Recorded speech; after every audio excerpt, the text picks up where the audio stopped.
அப்பா துதிகளுக்கு மாத்திர. ஹல்லேலூயா ஹல்லேலூயா. உமக்கு ஸ்தோத்திரம் உமக்கு ஸ்தோத்திரம் உமக்கு ஸ்தோத்திரம் உமக்கு ஸ்தோத்திரம் உமக்கு ஸ்தோத்திரம். ஸ்தோத்திரம் ஸ்தோத்திரம் ஸ்தோத்திரம் ஸ்தோத்திரம் ஸ்தோத்திரம் ஸ்தோத்திரம். ஹல்லேலூயா ஸ்தோத்திரம் ஹல்லேலூயா ஹல்லேலூயா ஹல்லேலூயா. அப்பா உமக்கு ஸ்தோத்திரம். அவர் நல்லவர் நல்லவர் அவர் நல்லவர் நல்லவர் நல்லவர் நல்லவர் நல்லவர் நல்லவராக தானே இருந்தார் நம்முடைய வாழ்க்கையில இதுவரைக்கும். அவர் நல்லவராகவே இருக்கிறார். நல்லவர். இன்னைக்கும் நம்ம மத்தியில கடந்து வந்து பெரிய காரியங்களை செய்ய அவர் உண்மை உள்ளவராகவே இருக்கிறார். ஹல்லேலூயா ஹல்லேலூயா ஹல்லேலூயா. உமக்கு ஸ்தோத்திரம். ஓ உமக்கு ஸ்தோத்திரம் உமக்கு ஸ்தோத்திரம். ஒரு சில பாடல்களை நாம் பாடுவோம்.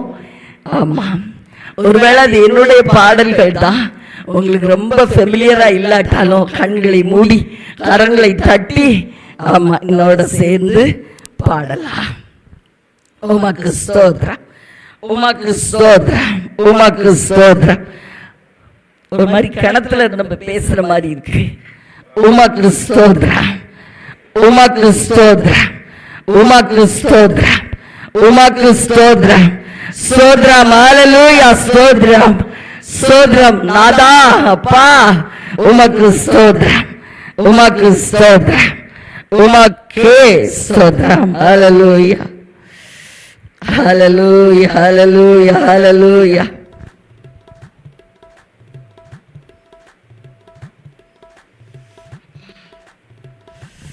ஹல்லேலூயா ஹல்லேலூயா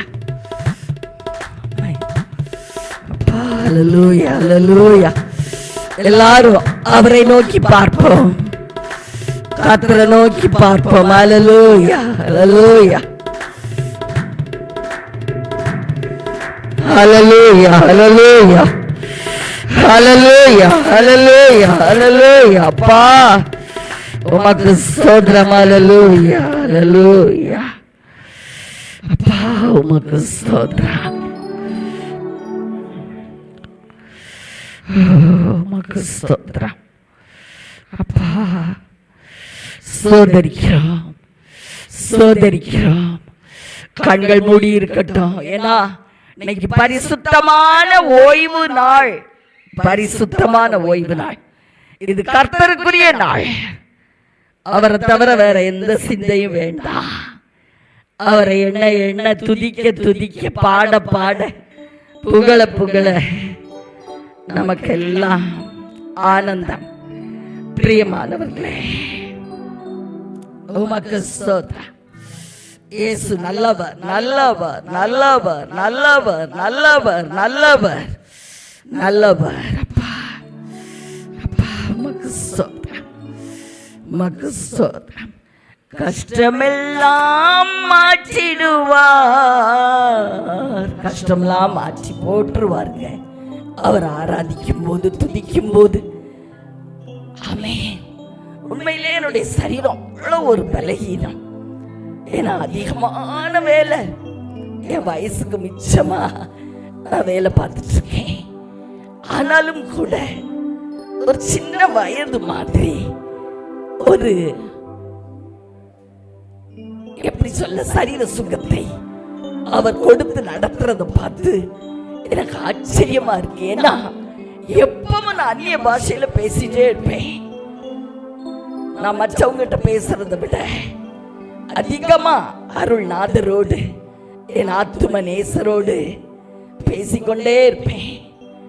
வேற எந்த ஒரு நிகழ்ச்சிய ஒருவேளை யூடியூப்ல ஒரு சாரீஸ் போட்டிருக்காங்க, அதை பார்த்தாலும் கூட 5 நிமிஷத்துக்கு மேல ஸ்பெண்ட் பண்ணா எனக்கு மனசாட்சி குத்தும். நோ, அவ்வளவுதான், அதுக்கு டைம் அவ்வளவுதான். ஆமே, அப்படியாய் அருள்நாதரோடு நம்ம இசையும் பொழுது உண்மையிலே நம்முடைய வயசு ஒரு பொருட்டே இல்லைங்க. அதை நான் அறிந்து கொண்டேன். இன்னைக்கு காலையில தான் நினைச்சேன், அப்பா நீர் எவ்வளவு நல்லவர். பிரஷர் இருக்கு, பிரஷர் மாத்திரை போடணும், டாக்டர் போடாம இருக்கவே கூடாதுன்னு சொன்னாங்க. ஆனா நான் போடுறதே இல்லை. அப்படி ஒரு உற்சாகத்தை தேவன் கொடுத்தார். கடந்த நாட்களில் சென்னையில் மினிஸ்ட்ரி பண்ணும் பொழுது அலெக்ஸோடு கூட சில என் பிள்ளையோடு ஹவுஸ் விசிட்ஸ் எல்லாம் போயிட்டு இருந்தேன். உண்மையிலே அவருக்கு என் கூட ஈடு கொடுத்து நடக்க முடியல. அப்படியாய் சந்து பொந்துகள் எல்லாம் நுழைந்து அந்த வெயில்ல இப்படி ஓடுறதுக்கும் நடக்கிறதுக்கும் கர்த்தர் கிருபை கொடுத்ததை பார்த்து எனக்கு ஆச்சரியமாயிருந்தது. 29 வயதில் என்னுடைய சரீரத்தின் எல்லா அவயவங்கள், ஒரு பெண்ணுக்குரிய எல்லா அவயவங்களும், கர்ப்பப்பை, சினைப்பைகள், கருக்குழாய்கள் எல்லாமே அகற்றப்பட்டுருச்சு. ஒன்றும் கிடையாது உடம்புல. ஒரு சின்ன பிள்ளை மாதிரி என் ராஜாவுக்காக நான் நின்று கொண்டு இருக்கிறேன். உண்மையிலே அதெல்லாம் எடுத்தா ரொம்ப பலகீனம் ஆயிடுவாங்க. ஆனா ஆச்சரியத்திலே ஆச்சரியமாய் அவரோடு இசையும் பொழுது நமக்கு அவ்வளோ பலன் கிடைக்குதுங்க. அதனால தான் என் சாட்சியை நான் சொல்லிட்டு ஆராதிக்க தொடங்குவோன்னு நினைச்சேன். ஏன்னா காலையில் தான் நான் ஆச்சரியப்பட்டேன். இவ்வளவு பலன் எப்படி கொடுக்கிறார். எவ்வளவோ பில்லி சூன்ய கட்டுகள், மந்திரவாத சக்திகள் எல்லாவற்றோடும் போராடுறதுக்கும் பலன் கொடுத்து என் தேவன் என்னை தூக்கி சுமந்து வர்றதை பார்க்கும்போது நீங்களும் கூட அவர் அதிகமாக ஓடும்போது, நடக்கும்போது, இருக்கும்போதும் அவரே நினைச்சு கொண்டிருங்க. ஒன்றும் சொல்ல முடியாட்டாலும் ஏசப்பா ஏசப்பா அப்படி கூப்பிட்டுட்டே இருப்பேன். கூப்பிடுங்க. கூப்பிடும்போது நின்று திரும்பி பார்ப்பாரு. ஆதலால் அந்நிய பாஷையில் பேசிக்கொண்டே இருங்க. நிறைய காரியங்களில் வெற்றி நமக்கு உண்டாயிருக்கும். இந்த நாட்களில் நான் அதை பார்க்குறேன், ஆச்சரியப்படுறேன். கர்த்தர் நல்லவராகவே இருக்கிறார். இயேசு நல்லவர். கஷ்டமெல்லாம் மாற்றிடுவார், கண்ணீரெல்லாம் துடைத்திடுவார், நித்தம் அணைத்திடும் தாயின் அன்பிலே. தாயின் அன்பை உடையவர் அன்பர் இயேசு அருள் செய்வாரே. என்ன அருள் செய்வார்? அன்பு, தூய தாயின் அன்பு. அன்பே தேவன், அன்பே இயேசுவே. அன்பே தேவன், அன்பே இயேசுவே. அன்பின் ஆவியால் அணைத்துக் கொள்வார். அன்பர் இயேசுனை அழைக்கிறாரே. அன்பின் ஆவியால் அணைத்துக் கொள்வார். அன்பர் இயேசுனை அழைக்கிறாரே.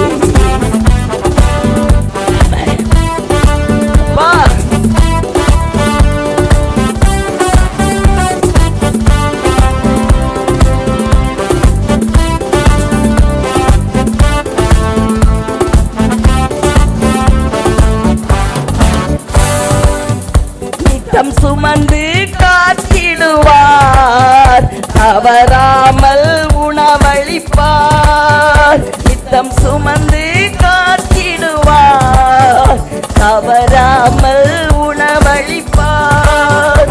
உயிர் கொடுக்கும் தந்தை அன்பிலே அன்பர் இயேசு அருள் செய்வாரே. உயிர் கொடுக்கும் தந்தை அன்பிலே அன்பர் இயேசு. அன்பே தேவன், அன்பே இயேசுவே. அன்பே தேவன், அன்பின் ஆவியால் அணைத்துக் கொள்வார். அன்பர் இயேசுனை அழைக்கிறாரே. அன்பின் ஆவியால். ஆமென், ஆமென். மகிமை, மகிமை, மகிமை. ஓ மகிமை ராஜா. தந்தை அன்பு சுமந்து காத்திடும், உணவளித்திடும், உயிர் கொடுத்திடும் அன்பு. வா வா.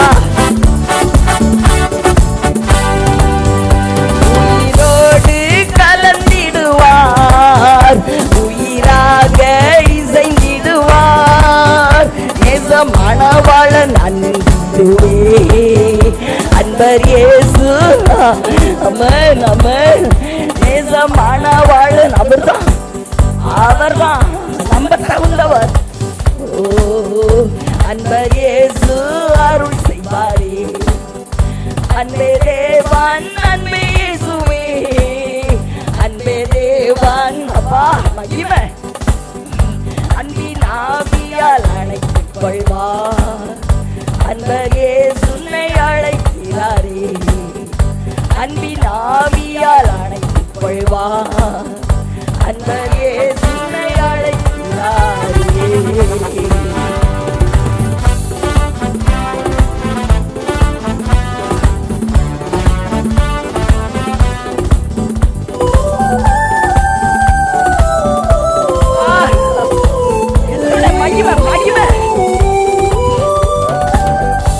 உனக்குள்ளாய் வாசம் செய்வார் வேதமின்றி காத்திடுவார் அருகையில் உன்னை சேர்த்துக் கொள்வார் இயேசுராஜனின் அன்பினுவே அருகையில் உன்னை சேர்த்துக் கொள்வார் இயேசுராஜனின் அன்பினுவே.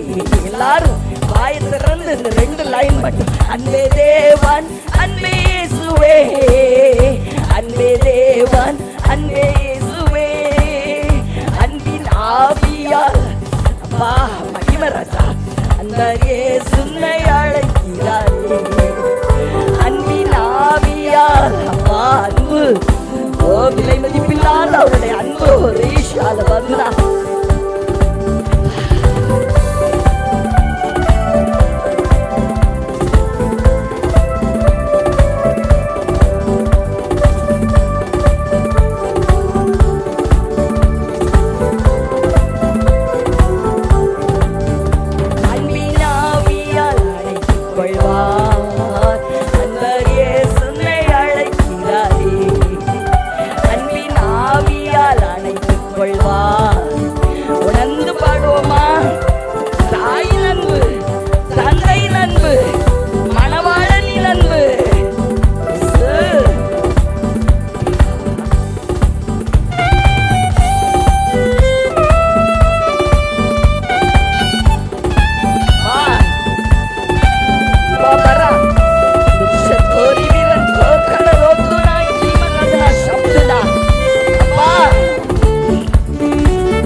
சந்தோஷக்காரா. ஆமென். அப்பா, அன்னைக்கு அருமையான அந்த மகளுக்காக நான் ஜெபிக்கும் பொழுது மஞ்சுளா, ஆமென், பொல்லாத பிசாசு நான் அவ கண்ணுல தான் உட்கார்ந்துருக்கேன்னு சொன்னா.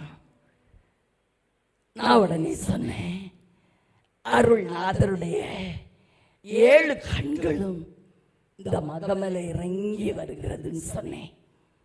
உடனே அந்த பிசாசு சொன்னான், ஐயோ 7 கண்கள் எனக்கு எரியுதே. 7 கண்கள் 7 கண்கள் 7 கண்களை உடையவர் தான் நம்ம அருள்நாதர் இயேசு. அப்புறம் கொஞ்சம் உணர்வு வந்த பிறகு அந்த மகிட்ட கேட்டேன், பொல்லாத பிசாசு அவனுடைய கண்களை காட்டி என்ன பயமுறுத்திக்கிட்டே இருக்காமா அப்படின்னு சொன்னா.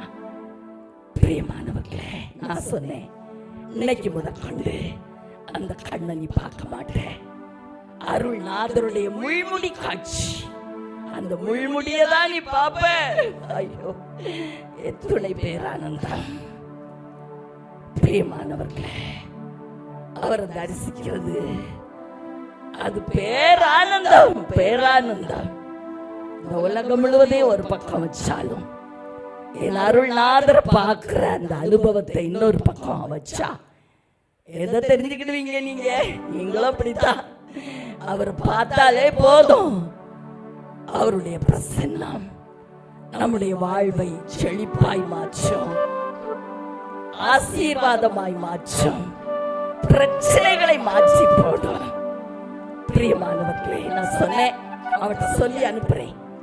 இப்ப அவன் நேற்று மீட்டிங் வந்திருக்கும் சொன்னா, அம்மா இப்ப எனக்கு அது தெரியல. ஹல்லேலூயா. நல்ல அப்பாவுக்கு ஒரு கைதட்டு கொடுப்போமா? ஆமென், ஆமென், ஆமென். பயங்கரமா பேசிச்சு. புரியுதா? என்ன அசைக்க யாராலையும் முடியாது. நான் இயேசு கிறிஸ்துவின் அக்கினி இறங்கட்டும்னு சொன்னோன்னே அது சொன்னது நானே அக்கினி தான். பிரியமானவர்களே, விழுந்து போன தூதன். ஆமென். அப்படித்தான் அவன் பேசுவான், ஆனா அவன் 0 தான். அதை மறந்துடக்கூடாது. அவன் நம்ம அப்பா யாரு? Hero, hero, hero, hero. அவருடைய அழகை புகழ்ந்து நம்ம பாட போறோம். அவருடைய 7 கண்களும் நம்ம மத்தியில இறங்கி வரும். அவருடைய கண்ணு வந்துருச்சுன்னா, ஆமென், நம்முடைய வாழ்வின் மத்தியில இறங்கிச்சுன்னா பாக்கியம் எல்லாம் மாறும். கண்ணுனா அவருடைய மகிமையை குறிக்கும், வேற ஒண்ணும் இல்லை. ஆமென். அவருடைய மகிமை, அவருடைய மகிமை. நம்ம மேலான காரியங்களை பேசிக் கொண்டு இருக்கிறோம், பரலோக காரியங்கள். ஆமென். என் பாவம் போக்கும் பரிசுத்த கண்கள். உங்க எல்லாருக்கும் தெரிந்த பாடல், நல்லா கைதட்டி பாடணும். என் ஜீவன் காக்கும் ஜீவன், என் பாதை நோக்கும் தேவ கண்கள், என் நண்பரின் அழகு கண்கள். மகிமை கபூதனா.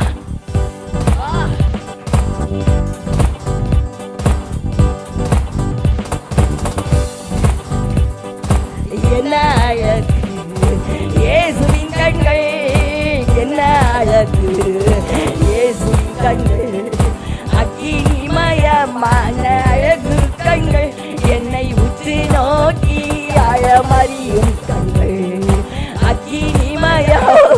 மகிமை ருஜலாதனா, மகிமை மகிமை மகிமை மகிமை. என்ன அழகு இயேசுவின் கண்கள், என்ன அழகு இயேசுவின் கண்கள், அக்கினிமயமான அழகு கண்கள், என்னை உற்று நோக்கி ஆழமறியும் கண்கள், அக்கினிமயமான.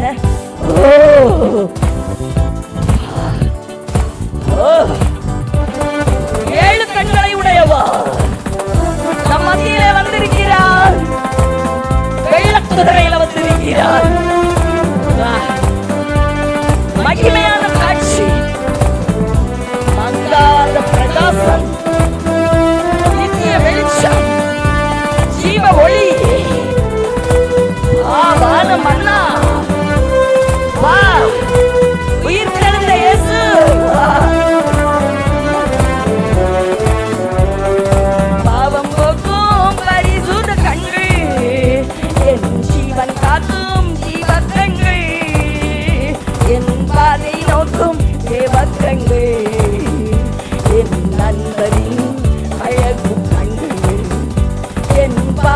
நோக்கும் தேவ கண்கள், என் நண்பரின் அழகு கண்கள்.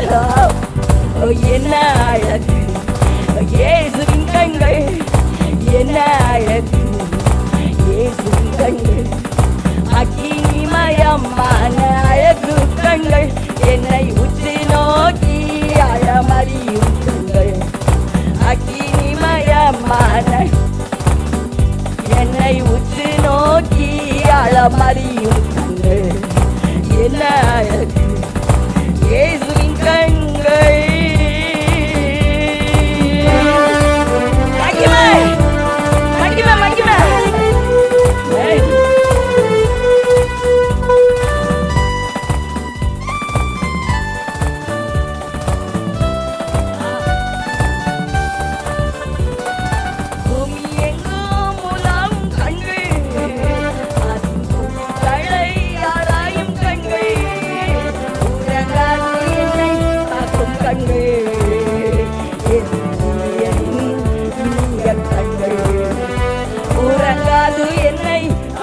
கண்கள் என் இனியரின் இனிய கண்கள், என்ன அழகு இயேசுவின் கண்கள், என்ன அழகு இயேசுவின் கண்கள். அக்கினிமயமான அழகு கண்கள், என்னை உற்று நோக்கி அழமறியும் கண்கள். அக்கினிமயமான என்னை உற்று நோக்கி அழமறியும் கண்கள், என்ன அழகு இயேசுவின் கண்கள். மகிமை glory glory glorious eyes of the living God. இயேசு வந்திருக்கிறார். நான் சும்மா சொல்லலங்க,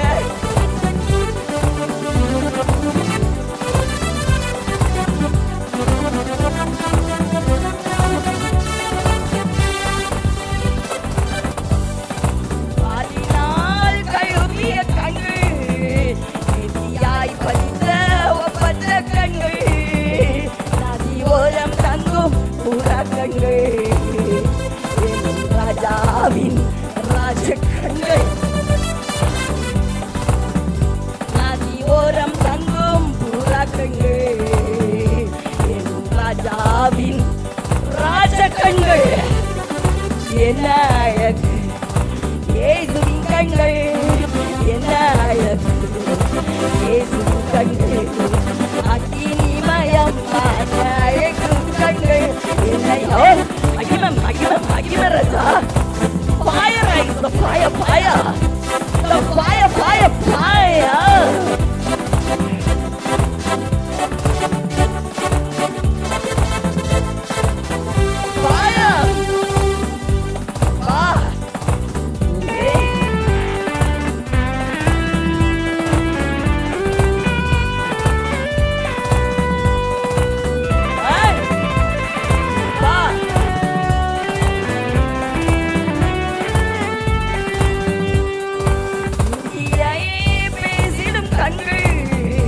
அனுதினம் என்னோடு உறவாடும் கண்கள், என் உயிரோடு கலந்த கண்கள், என் உயிரான இயேசுவின் கண்கள், என் உயிரோடு.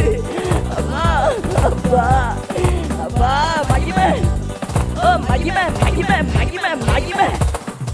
உயிரோடு கலந்த கண்கள், என் உயிரான இயேசுவின் கண்கள், என்ன அழகு இயேசுவின் கண்கள், என்ன அழகு. அப்பா அப்பா அவருடைய கண்கள் இந்த சிற்றாலயத்துக்குள்ளாய் கடந்து வந்திருக்கிறது வந்திருக்கிறது. மகிமை இறங்கிக் கொண்டிருக்கிறது, மகிமையின் மேகம் மூடி இருக்கிறது. வாழ்வு மாறுதுமா, வாழ்வு மாறுகிறது. புதிய காரியங்கள்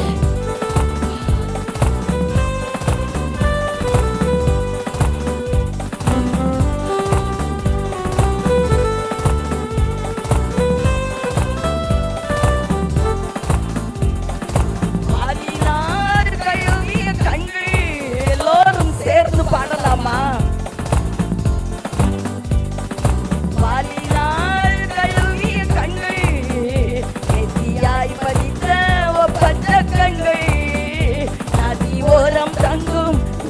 கண்கள் என் ராஜா ராஜா ராஜாவின் ராஜ கண்கள்.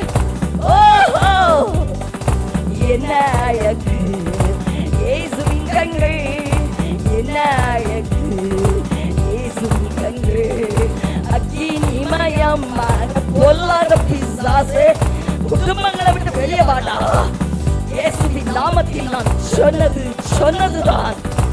வெளியேறு. ஃபைனான்ஸ்ல கைய வைக்கிறல்ல, வெளியேறு. Including my life. இயேசுவின் நாமத்தில் நான் சொன்னதுதான். வெளியேறு. என் ஜனங்களுடைய வாழ்வின் எல்லைகளை விட்டு வெளியேறு. இந்த ஆலயத்துக்கு வர்றவங்க எல்லாரும் புதிய அனுபவங்களை பெற்றுக் கொள்ளணும்பா. சுவாமி கிருபை செய்யும், கிருபை செய்யும். எஸ் மாஸ்டர், உமக்கு நன்றி, உமக்கு நன்றி, உமக்கு நன்றி, உமக்கு நன்றி, உமக்கு நன்றி, உமக்கு நன்றி, உமக்கு நன்றி, உமக்கு நன்றி. இன்னும் ஒரு பாடல், உங்க எல்லாருக்கும் தெரிந்த எளிய பாடல், என்னோட பாடல் தான். ஆனாலும் கர்த்தர் அடிமைக்கு கொடுத்த பாடல் தான். ஆமென், ஆமென். அவருடைய அழக புகழ்ந்து பாடுறதுனா உன்னத பாட்டு, வெளிப்படுத்தின விசேஷம், இந்த ரெண்டுல இருந்துதான் நிறைய பாடல்களை கர்த்தர் எனக்கு கொடுத்தார்னு சொல்றதை விட அது எப்படி பாடினேன்னு எனக்கு தெரியாதுங்க. நல்லவர் என்ன செய்தானையா. இதை பாடும்போது யோசித்து பார்க்கணும், அப்படி சொல்ல முடியுமா? அவர் நம்ம ஆசையா இருந்தா, அவருக்கு சொந்தமான காரியங்கள் தான் நம்ம உள்ளத்துல இதயத்துல இருக்கும் இல்லையா? ஆமென். பொறுமை, அன்பு, தயவு, சாந்தம், பிசாசுக்குரிய காரியங்கள், கோபம், எரிச்சல், பொறாமை, பின்னாடி பேசுறது, இவையெல்லாம் மறைந்து போகும். பிரியமானவர்களே, ஏசப்பா நம்ம ஆசையா இருக்கிறாரா? ஆதி அன்புல நம்ம நிலைத்து இருக்கிறோமா? யோசிச்சு பார்ப்போம். சாரோனின் ரோஜா இவர், பள்ளத்தாக்குகளின் லீலி புஷ்பமே. சாரோனின் ரோஜா இவர், பள்ளத்தாக்குகளின் லீலி புஷ்பமே. காட்டு மரங்களுள் நேசர் கிச்சிலி மரமாம், காட்டு மரங்களுள் நேசர் கிச்சிலி மரமாம். என் மேல் பறக்கும் நேசர் கொடியும் அவரே, என் மேல் பறக்கும் நேசர் கொடியும் அவரே. என் ஆசை நீதானையா நேசர், என் ஆசை நீதானையா, என் ஆசை நீதானையா. ஆமென்.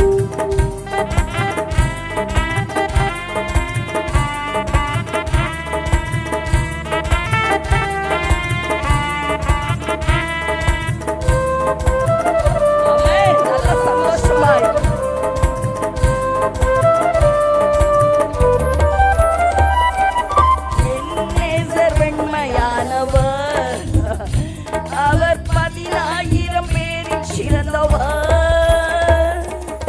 என் நேசர் வெண்மையானவர், அவர் 10,000 பேரில் சிறந்தவர். நேசரின் கண்கள் புறா கண்கள், புறா கண்கள், அவை எனக்காக கண்ணீர் சிந்திடும் கண்கள், எனக்காக கண்ணீர் சிந்திடும் கண்கள். என் ஆசை நீதானையா நேசர், என் ஆசை நீதானையா.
ஐயா. அந்த நாள் இன்பமான நாள், மகிழ்ச்சியான நாள் என்று சொல்லி என் நேசர் அணைத்துக் கொள்வாரே. என் ஆசை நீதானையா நேசரே, என் ஆசை நீதானையா, என் ஆசை நீதானையா நேசரே, என் ஆசை நீதானையா. என் நேசரே, என் தெய்வமே, என் தெய்வமே, என் ஆசை நீதானே. ஓ நன்றி, நன்றி இயேசுப்பா. ஆமென். வாயை திறந்து சொல்லுங்க பார்க்கலாம். என் ஆசை நீங்கதான், என் ஆசை நீங்கதான் இயேசப்பா.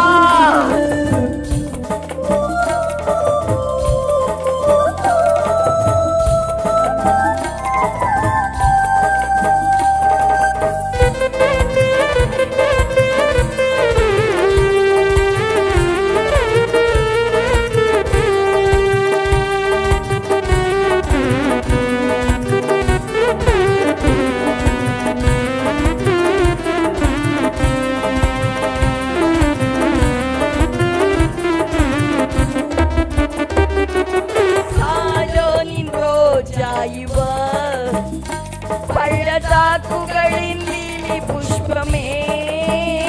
மகிழ்ச்சியா பாடணும், நல்ல கைதட்டி. ஆமென். தாக்குகளின் லீலி புஷ்பமே,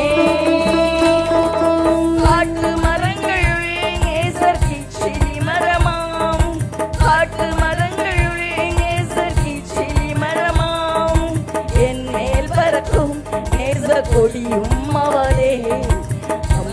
எவ்வளவு சந்தோஷம், எவ்வளவு சந்தோஷம். பாதுகாப்பு கொடி, நம்மை பாதுகாக்கிற கொடிங்க. நம்ம அணைத்துக் கொள்ளும் பொழுது இந்த உலகத்தின் எந்த ஒரு விஷத்தன்மையும் நம்மளை தொட முடியாது. என் ஆசை நீதானையா நேசரே, என் ஆசை நீதானையா, என் ஆசை. ரொம்ப எளிமையான வரிகள் தான். எல்லாரும் கைதட்டி ஆமென், ஆமென், ஆமென்.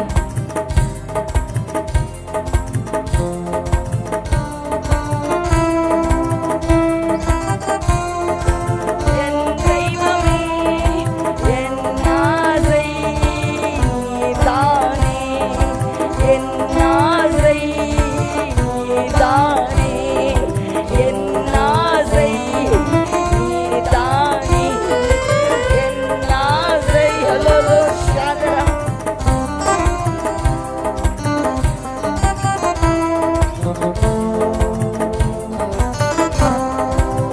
இயேசு நம்ம மத்தியிலே வந்திருக்கிறாருங்க.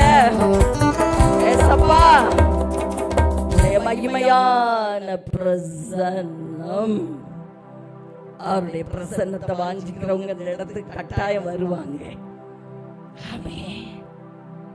இயேசு நல்லவர், நல்லவர், நல்லவர் வந்திருக்கிறார்.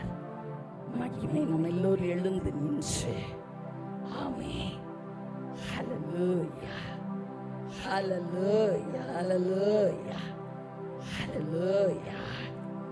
ஆரம்ப நாட்கள்ல இன்னசென்ட்டா, மிகவும் ஒரு அன்போட ஆசை நேசரனை பற்றி கொண்ட அந்த நாட்கள்ல உலகத்துல எதுவுமே வேண்டாம் அப்படின்னு சொல்லி அவர் மேல வெறித்தனமான ஒரு அன்புல இருந்தேன்.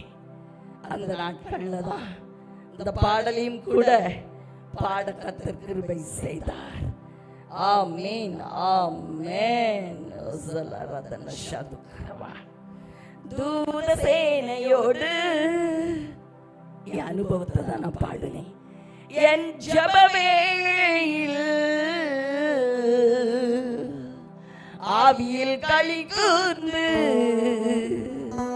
மறுரூபமாகி நான் மகிபனை தரிசிப்பேனே. நீங்களும் பார்க்கலாம், அவருடைய அசைவாடுதலை கட்டாயம் இப்போ நீங்க உணர்ந்தே ஆகணும். ஆமென். மகிமை மேகத்தில் ஏறி வருவேன், மகிமை ராஜாவை தரிசிப்பேனே. மகிமை மேகத்தில் ஏறி வருவேன், மகிமை ராஜாவை தரிசிப்பேனே. தூதசேனையோடு என் ஜெப வேளையில், தூதசேனையோடு என் ஜெப வேளையில் ஆவியில் களி கூர்ந்து மறுரூபமாகி நான் மகிமனை தரிசிப்பேனே. மறுரூபமாகி நான் மகிமனை தரிசிப்பேன். மகிமை மகிமை மகிமை மகிமை மகிமை மேகத்தில் ஏறி வருவேன், மகிமை ராஜாவை தரிசிப்பேனே.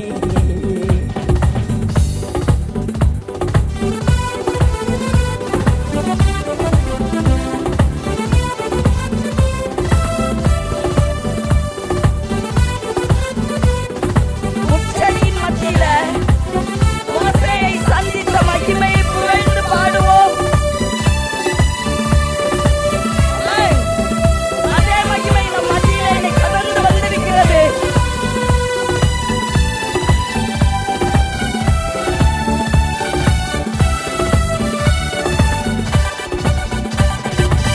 முச்சடியின் மத்தியிலே தோன்றிய மகிமை, ரட்சகனாய் மோசேயை அழைத்த மகிமை, மேக ஸ்தம்பமாய் அக்கினி ஸ்தம்பமாய் பாதை காட்டின மகிமையே மகிமை. மகிமை மேகத்தில் ஏறி வருவேன், மகிமை ராஜாவை தரிசிப்பேனே. மகிமை மேகத்தில் ஏறி வருவேன், மகிமை ராஜாவை. நல்லா சந்தோஷமாய் கண்கள் அவரை தேடட்டும், இருதயம் அவரை பற்றி பிடிக்கட்டும். ஆமென். உங்க வாழ்வு மாறும், மோசேயின் வாழ்வு மாறினது போல. ஆமென். வேகமாக சீனாய் மலை. ஏலா. ஆமென். மகிமை மகிமை மகிமை மகிமை மகிமை. வேகமாக சீனாய் மலையில் தங்கிய மகிமை, தாசனோடு முகமுகமாய் பேசின மகிமை, அக்கினி கரங்களால் தேவ பிரமாணத்தை எழுதி கொடுத்த மகிமையே மகிமை. மகிமை மேகத்தில் ஏறி வருவேன், மகிமை ராஜாவை தரிசிப்பேனே. மகிமை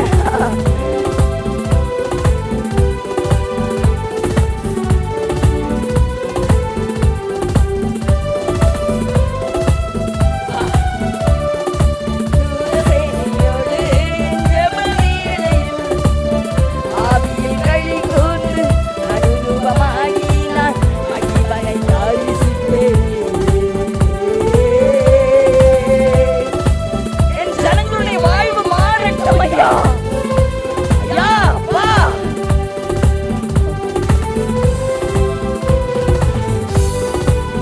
மகிமை அக்கினி வீடுகளுக்குள்ளாய் கடந்து போகட்டும், சரீரங்களுக்குள் அக்கினி இறங்கட்டும் ஐயா. உங்களுடைய வாழ்க்கை துணைகள் எல்லாம் ரட்சிப்பு உண்டாகட்டும். இயேசுவே.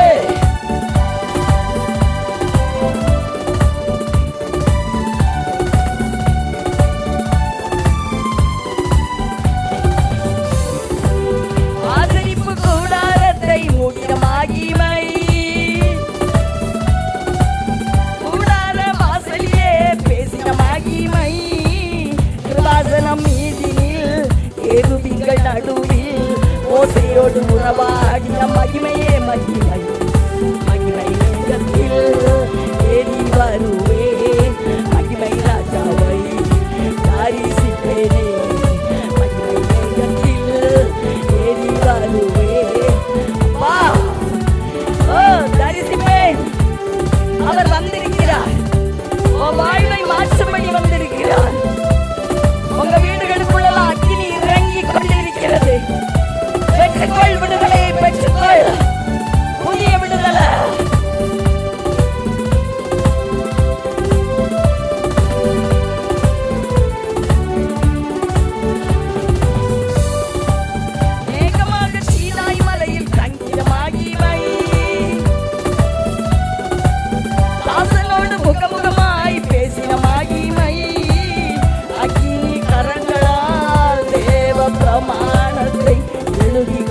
வந்த மகிமையே மகிமை மகிமை மேகத்தில் பரமாக பாவா லாத்ர பேரன் பேஷன் காப்பன் காப்பன் டாஸ்கன் பேஷன்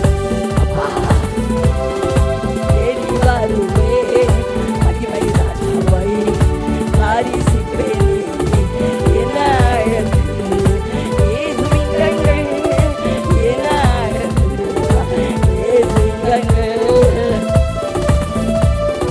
மகிமை வாழ்வை மாற்றிடும் மகிமை மேக ஸ்தம்பமாய் இறங்கி வந்திருக்கிறார். அக்கினி நம் மத்தியிலே பற்றி எறிகிறது. வெள்ளக்குதிரையில ராஜா வந்திருக்கிறார். சிங்காசனத்திலே பிதாவாகிய தேவன் ஆராதிப்போ ஆராதனை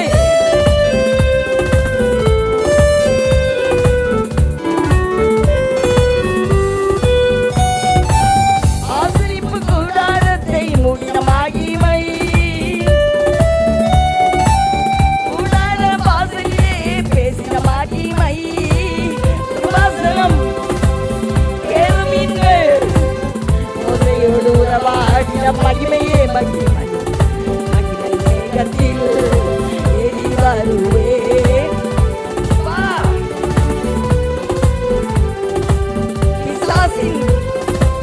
பிசாசின் கிரியைகள் உன் வாழ்க்கையில் அழிந்து கொண்டிருக்கிறத பார்க்கிறேன். பில்லி சூரிய கட்டுகள் உடைந்து கொண்டிருக்கிறத பார்க்கிறேன். விக்கிரக ஆவிகள் விழுந்து போகிறத பார்க்கிறேன். பிசாசின் தந்திரங்கள் முறியடிக்கப்படுறத பார்க்கிறேன். பெற்றுக்கொள், விடுதலையை பெற்றுக்கொள்.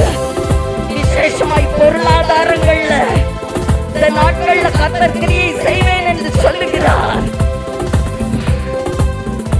பொருளாதாரங்கள் விழுந்து போகிற பொருளாதாரங்களை கட்டி எழுப்புவேன் என்று கர்த்தருடைய ஆவியானவர் பேசிக் கொண்டிருக்கிறார்.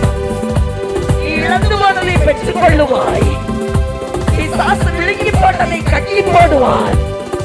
அவருடைய வயிற்றில் இருந்து கர்த்தர் அவர் விழுங்கினதை வெளியே தள்ளுவார்.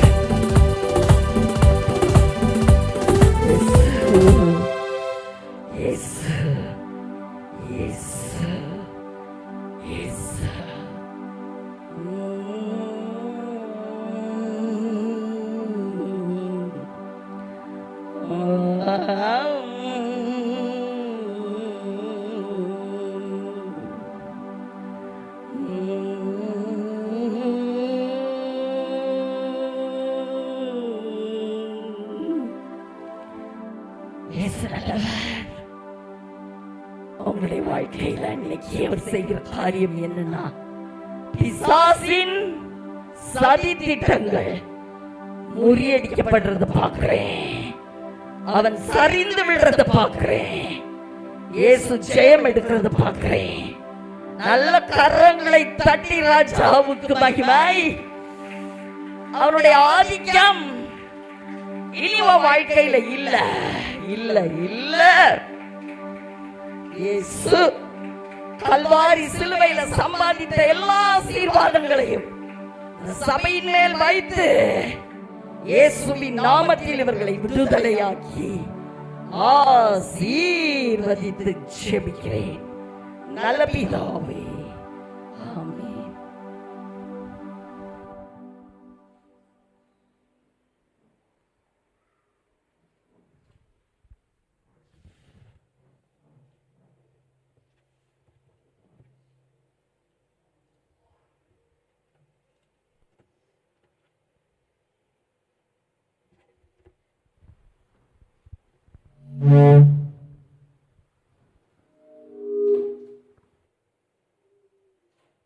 ஹalleluya ஹalleluya ஹalleluya. இயேசு கிறிஸ்துவின் இனிய நாமத்தில் உங்கள் ஒவ்வொருவரையும் இயேசு கிறிஸ்துவின் நாமத்தில் நாங்கள் வாழ்த்தி வரவேற்கிறோம். யேசுவா திருச்சபையின் ஞாயிறு ஆராதனைக்கு பரிசுத்த ஓய்வு நாள் இல்லையா? இந்த ஆராதனைக்கு வந்திருக்கிற உங்கள் ஒவ்வொருவரையும் யேசுவா திருச்சபை குடும்பமாக உங்களை வாழ்த்தி வரவேற்கிறேன். ஹalleluya. 1 hour கேப் இருந்துச்சு கோவில்பட்டிக்கும் சென்னைக்கும். இப்போ சேம் டைமில் போயிருக்கு. 9 to 11 9 to 11. ஹalleluya. கர்த்தர் நல்லவர். கர்த்தர் நல்லவர். ஹalleluya, ஹalleluya. அதே போல ஆன்லைனில் எங்களோடு இணைந்திருக்கும் அன்பு உள்ளங்களையும் இயேசுவின் நாமத்தில் நாங்கள் வாழ்த்தி வரவேற்கிறோம். நீங்களும் இந்த ஆராதனையில் எங்களோடு கூட பங்கெடுப்பது எங்களுக்கு மிகுந்த சந்தோஷம் பிரியமானவர்களே. ஹalleluya. உங்களுக்காகவும் தொடர்ந்து நாங்கள் ஜெபித்துக் கொண்டிருக்கிறோம். அநேக பேர் எங்களோட தொடர்புல தான் இருக்கீங்க. நம்ம சர்வீஸை, அந்த ஆராதனையை அட்டன் பண்ணுற நீங்கள் எல்லாருமே ஏதாவது ஒரு வகையில் அப்பப்போ பீரியாடிக்கலாக எங்களோட பேசிட்டு தான் இருக்கீங்க. தொடர்ந்து உங்களுக்காக நாங்கள் கருத்தோடு கூட ஜெபித்துக் கொண்டிருக்கிறோம். ஹalleluya. உங்களையும் இயேசுவின் நாமத்தில் நாங்கள் வாழ்த்தி வரவேற்கிறோம். God loves you. Hallelujah. Hallelujah. நல்லவர், நல்லவர், நல்லவர். சந்தோஷமான நாள். நீங்கள் எல்லாம் சந்தோஷமாக இருப்பீங்கன்னு நினைக்கிறேன், இல்லையா?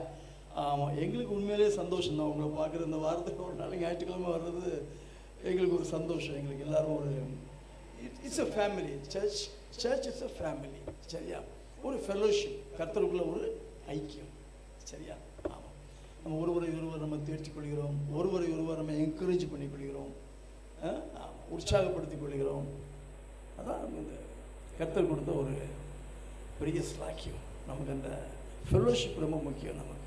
ஹalleluya, ஹalleluya. இப்பொழுதும் அறிவிப்பின் நேரம். முதலாவது வேத வாசிப்பின் நேரம். சங்கீதம் 31 இந்த சகோதரி வாசிப்பார்கள். எடுத்து வைத்துக் கொள்ளும்படி உங்களை அன்போடு கூட கேட்டுக்கொள்கிறேன். ஸ்லோவாக வாசிக்கணும், அப்போ ஃபாலோ பண்ணுற அளவுக்கு. ஹalleluya. அப்படியே அந்த வசனத்தை போய் நைட்டில் கொஞ்சம் தியானிச்சிட்டிங்கன்னா ஒரு வேலை முடிஞ்சு போயிடணும். ஒரு சங்கீதத்தில் நம்ம தியானிச்சாச்சு. நைட்டில் கொஞ்சம் டைம் அலாட் பண்ணி அதை பற்றி கொஞ்சம் கழித்து பேசுகிறேன் பிரசங்கத்தில். சரியா? கர்த்தர் உங்களை ஆஸ்வதிப்பாராக. ஆமென்.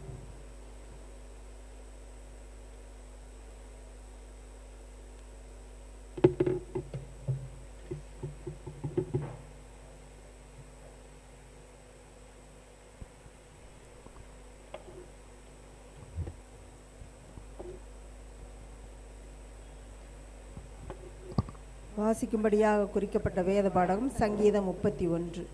கர்த்தாவே, உம்மை நம்பி இருக்கிறேன். நான் ஒரு காலும் வெட்கமடையாதபடி செய்யும். உமது நீதியின் நிமித்தம் என்னை விடுவியும். உமது செவியை எனக்கு சாய்த்து சீக்கிரமாய் என்னை தப்புவியும். நீர் எனக்கு பலத்த துரோகமும் எனக்கு அடைக்கலமான அரணுமாயிரும். என் கண்மலையும் என் கோட்டையும் நீரே. உமது நாமத்தின் நிமித்தம் எனக்கு வழிகாட்டி என்னை நடத்தி அருளும். அவர்களுக்கு எனக்கு மறைவாய் வைத்த வலைக்கு என்னை நீங்களாக்கிவிடும். தேவரீரே எனக்கு அரண். உமது கையில் என் ஆவியை ஒப்புவிக்கிறேன். சத்தியபரனாகிய கர்த்தாவே, நீர் என்னை மீட்டு கொண்டீர். வீண் மாயைகளை பற்றி கொள்கிறவர்களை நான் வெறுத்து கர்த்தரையே நம்பியிருக்கிறேன். உமது கிருபையிலே களி கூர்ந்து மகிழுவேன். நீர் என் உபத்திரவத்தை பார்த்து என் ஆத்ம வியாகுலங்களை அறிந்திருக்கிறீர். சத்ருவின் கையில் என்னை ஒப்புக்கொடாமல் என் பாதங்களை விசாலத்தில் நிறுத்தினீர். எனக்கு இரங்கும் கர்த்தாவே, நான் நெருக்கப்படுகிறேன். துக்கத்தினால் என் கண்ணும் என் ஆத்துமாவும் என் வயிறும் கூட கருகி போயிற்று. என் பிராணன் சஞ்சலத்தினாலும் என் வருஷங்கள் தவிப்பினாலும் கழிந்து போயிற்று. என் அக்கிரமத்தினாலே என் பலன் குறைந்து என் எலும்புகள் உலர்ந்து போயிற்று. என் சத்துருக்களாகிய யாவர் நிமித்தமும் நான் என் அயலாருக்கு நிந்தையும் எனக்கு அறிமுகமானவர்களுக்கு அருக்களிப்புமானேன். வீதியிலே என்னை கண்டவர்கள் எனக்கு விலகி ஓடிப்போனார்கள்.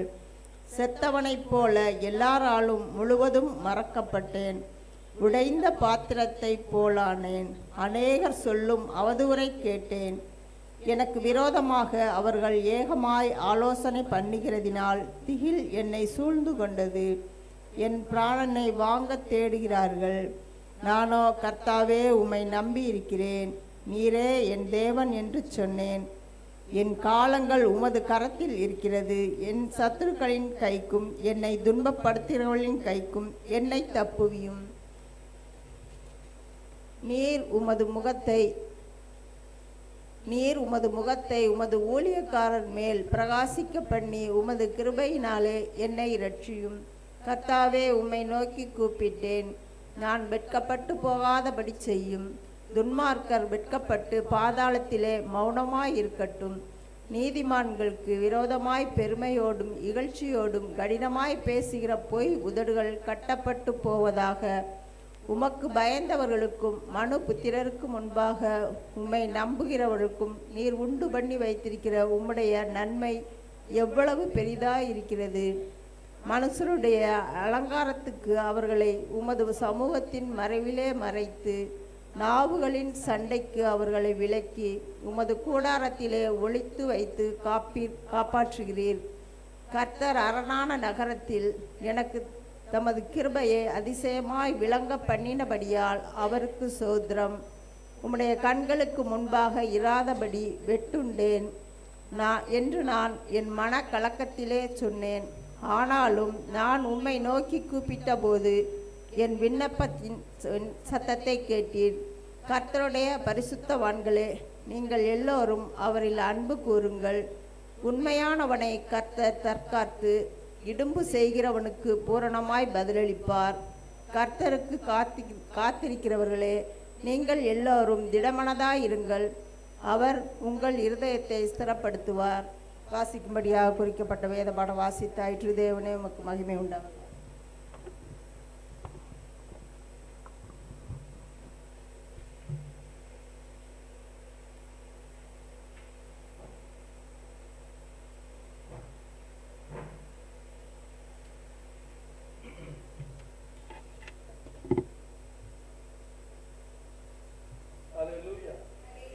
ஹல்லேலூயா, ஹல்லேலூயா.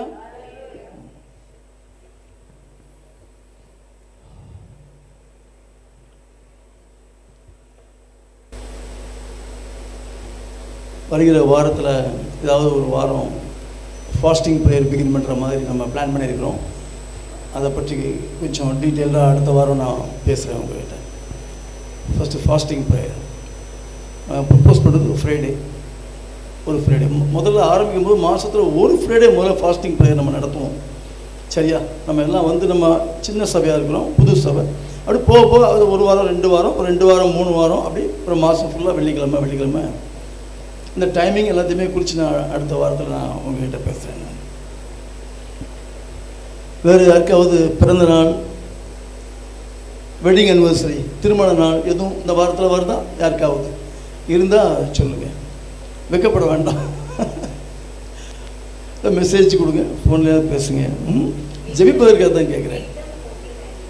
எக்ஸாம் 29th, வர்ற 29th யாருக்கு?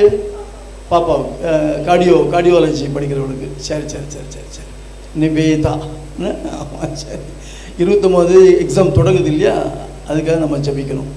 முடிஞ்சால் டைம் டேபிள் அனுப்புங்க, இல்லாட்டி பரவாயில்ல. ஜென்ரலாக 29 ஜெபம் பண்ணிக்கணும். கேப் விட்டு இருக்கும்.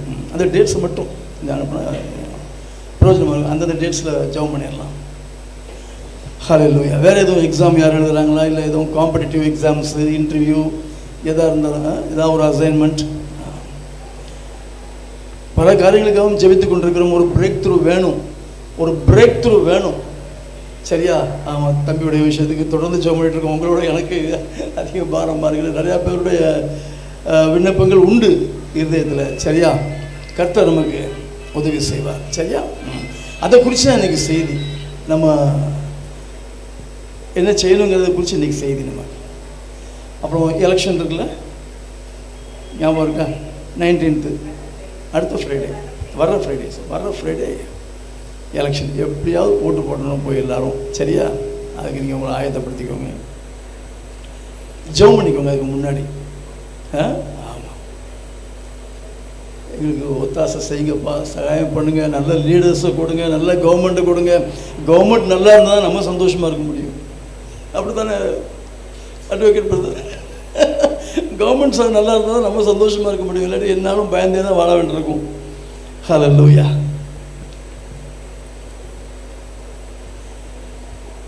வேறு எதுவும் எலெக்ஷனுக்கு ஒரு நாள் ஜெபம் பண்ணிடுமா இந்த வாரத்தில்? சரி, 19க்கு முன்னாடி நீ சொல்லிடு. அது ஈவினிங் இருந்தாலும் பரவாயில்ல, வந்து கலந்துக்கோங்க. முடிஞ்சவங்க வந்து கலந்துக்கோங்க. அப்படி தானே? சபையா தானே? சபையாக நம்ம ஜெபம் பண்ணுவோம். நம்ம எலெக்ஷனுக்கு முன்னாடி ஒரு டேட் சொல்லிடுறோம். அந்த சர்வீஸ் முடிஞ்சவொடனே நாங்கள் கொஞ்சம் ஒர்க் அவுட் பண்ணி உங்களுக்கு கொஞ்சம் அந்த தம்பி விசிலிங் இருக்குது, ரைட்டா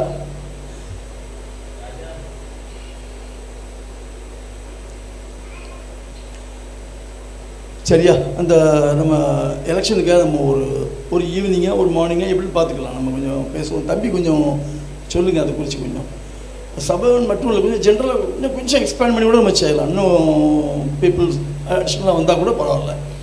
அது கொஞ்சம் ஒர்க் அவுட் பண்ணுங்கள், மெத்தடை ஒர்க் அவுட் பண்ணுங்கள், நம்ம செய்வோம். தான் சரியா தம்பி? Right, okay. எலெக்ஷனுக்காக ஜெபிக்க வேண்டியது நமக்கு கடமை இல்லை நமக்கு, இல்லையா? ஆமாம், ராஜாக்களுக்காகவும் தேசத்துக்காகவும் ஜெபிங்கன்னு இருக்காரு. இப்போ எலெக்ஷனுக்கு முன்னாடியே நம்ம ஜெபம் பண்ணணும். நம்ம ஜெபம் பண்ணி என்ன ஆக போகுதுன்னு நினச்சிடாதீங்க. அப்படி ஜெபம் பண்ணணும். நம்ம உத்தரவாதத்தோடு நம்ம ஜெபம் பண்ணுவோம், கவலைப்படாதீங்க. ஹல்லேலூயா. வேறு எதுவும் விஷயம் தான் சொல்லுங்கள். உனக்கு ஏதாவது இருக்காமா? சரி சரி சரி. ஒன்று 2 பேரை கூட்டிகிட்டு வரேன்னு சொல்லிட்டு இருக்கிறா. அவங்களெல்லாம் நான் கேட்டுகிட்டே தான் இருக்கேன். கர்த்தரை அவளை உற்சாகப்படுத்தணும், பலப்படுத்தணும். சரியா? அதுக்குரிய ஆசீர்வாதங்களை கர்த்தர் நிச்சயமாக உனக்கு வாழ்க்கையில் கண்டிப்பாக கொடுப்பார். ஹல்லேலூயா, ஹல்லேலூயா. இப்பொழுது நாம் தேவ செய்திக்கு நேராக நாம் கடந்து செல்வோம். நம்ம எல்லாத்துக்குமே ஒரு பிரேக் த்ரூ வேணும். இந்த காரியம் எனக்கு நடக்கணும், எனக்கு இந்த காரியம் இந்த வாரத்தில் நடக்கணும், எனக்கு சீக்கிரமாக நடக்கணும். ரொம்ப நாள் என்னால் தாங்க முடியலை. எத்தனை வருஷமாக நான் காத்துக்கிட்டு இருக்கேன். குறிப்பாக பிஸ்னஸில் எனக்கு ஒரு எக்ஸ்பேன்ஷன், விஸ்தாரணம், பிஸ்னஸ் கொஞ்சம் பெருகணும், நான் எதிர்பார்க்கிறபடி சில இம்ப்ரூவ்மெண்ட்ஸை நாம் பண்ணணும் அப்படின்ட்டு ஒவ்வொருத்தரும் ஒவ்வொரு விதமாக நம்ம ஆசைப்படுறோம், எதிர்பார்க்குறோம். என்னை பொறுத்த வரைக்கும் நாங்கள் சர்ச்சை குறித்து நாங்கள் பாரப்படுவோம். இன்னும் சபைக்கு இன்னும் ஜனங்கள் வரணும், இன்னும் பெரிய இடம் எங்களுக்கு வேணும் அப்படின்னு சொல்லி நாங்கள் ஜெபம் பண்ணுவோம். அப்படி ஒவ்வொருத்தருக்கும் ஒவ்வொரு விருப்பங்கள். பிரேக் த்ரூன்னு சொல்லணும், வேணும், கண்டிப்பாக வேணும். சரியா? விட்டக்கூடாது. அதான் இன்னைக்கு நமக்கு டாபிக், பிரேக் த்ரூ. நம்ம ஜெபத்துக்கு பதில் வேணும், நம்ம நினச்ச காரியங்கள் நடக்கணும், கர்த்தருடைய நாமம் மகிமைப்படும்படியாக. வேறு எதுக்காகவும் இல்லை. நம்மளுடைய இதெல்லாம் 2வது 3வது தான். முதலாவது நீங்கள் கேட்குற காரியத்தினால கர்த்தர் மகிமைப்படணும், அவருடைய நாமம் மகிமைப்படணும். அப்படி ஜெபம் பண்ணுங்க. சரியா? உங்கள் நாமம் மகிமைப்படணும். நான் உங்களுக்காக நான் ஏதாவது செய்யணும், நான் எழுப்பி பிரகாசிக்கணும். அப்படி நம்ம ஜெபம் பண்ணணும். நம்ம ஜெபமெல்லாம் அவரை சார்ந்ததாகவே இருக்கணும். உங்கள் ராஜ்யத்துக்கு நான் பயன்படணும், அதுக்காக என்ன உயர்த்தும். அப்படியே கேளுங்க. கொஞ்சம் ஐஸ் வச்சு அப்படியே உங்களுக்காகப்பா, உங்களுக்காக அப்படியே சொல்லி சொல்லி சொல்லி நம்ம கேட்கணும். கர்த்தரை நம்ம அவருடைய நாமம் தான் மகிமைப்படணும். நம்ம தான் 2வது, அவர் தான் பெருகணும், நம்ம சிறுகணும். அவருடைய நாமம் மகிமைப்படணும் ஒவ்வொரு காரியத்திலையும். அதான் நம்மளுடைய ஜெபமாக இருக்கணும்.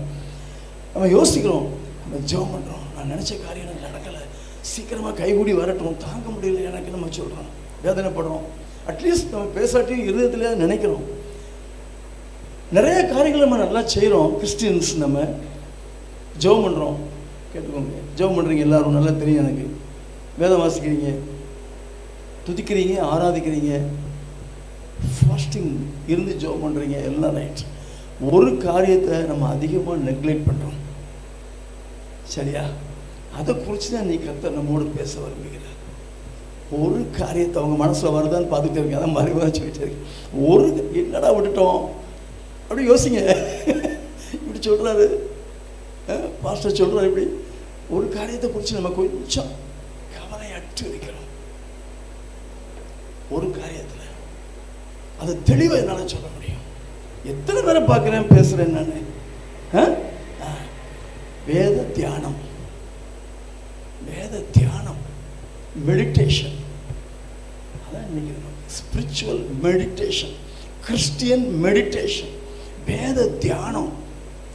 என்னங்க, வேதத்தை வாசிக்கிறதுக்கே நேரம் இல்லை ஒவ்வொரு நாளும். நீங்கள் வேறு தியானிக்கணும்னு சொன்னீங்கன்னா எங்கே போய் தியானிக்க, எவ்வளோ நேரம் தியானிக்க, வாசிக்கிறதுக்கே நேரம் இல்லை. ஒரு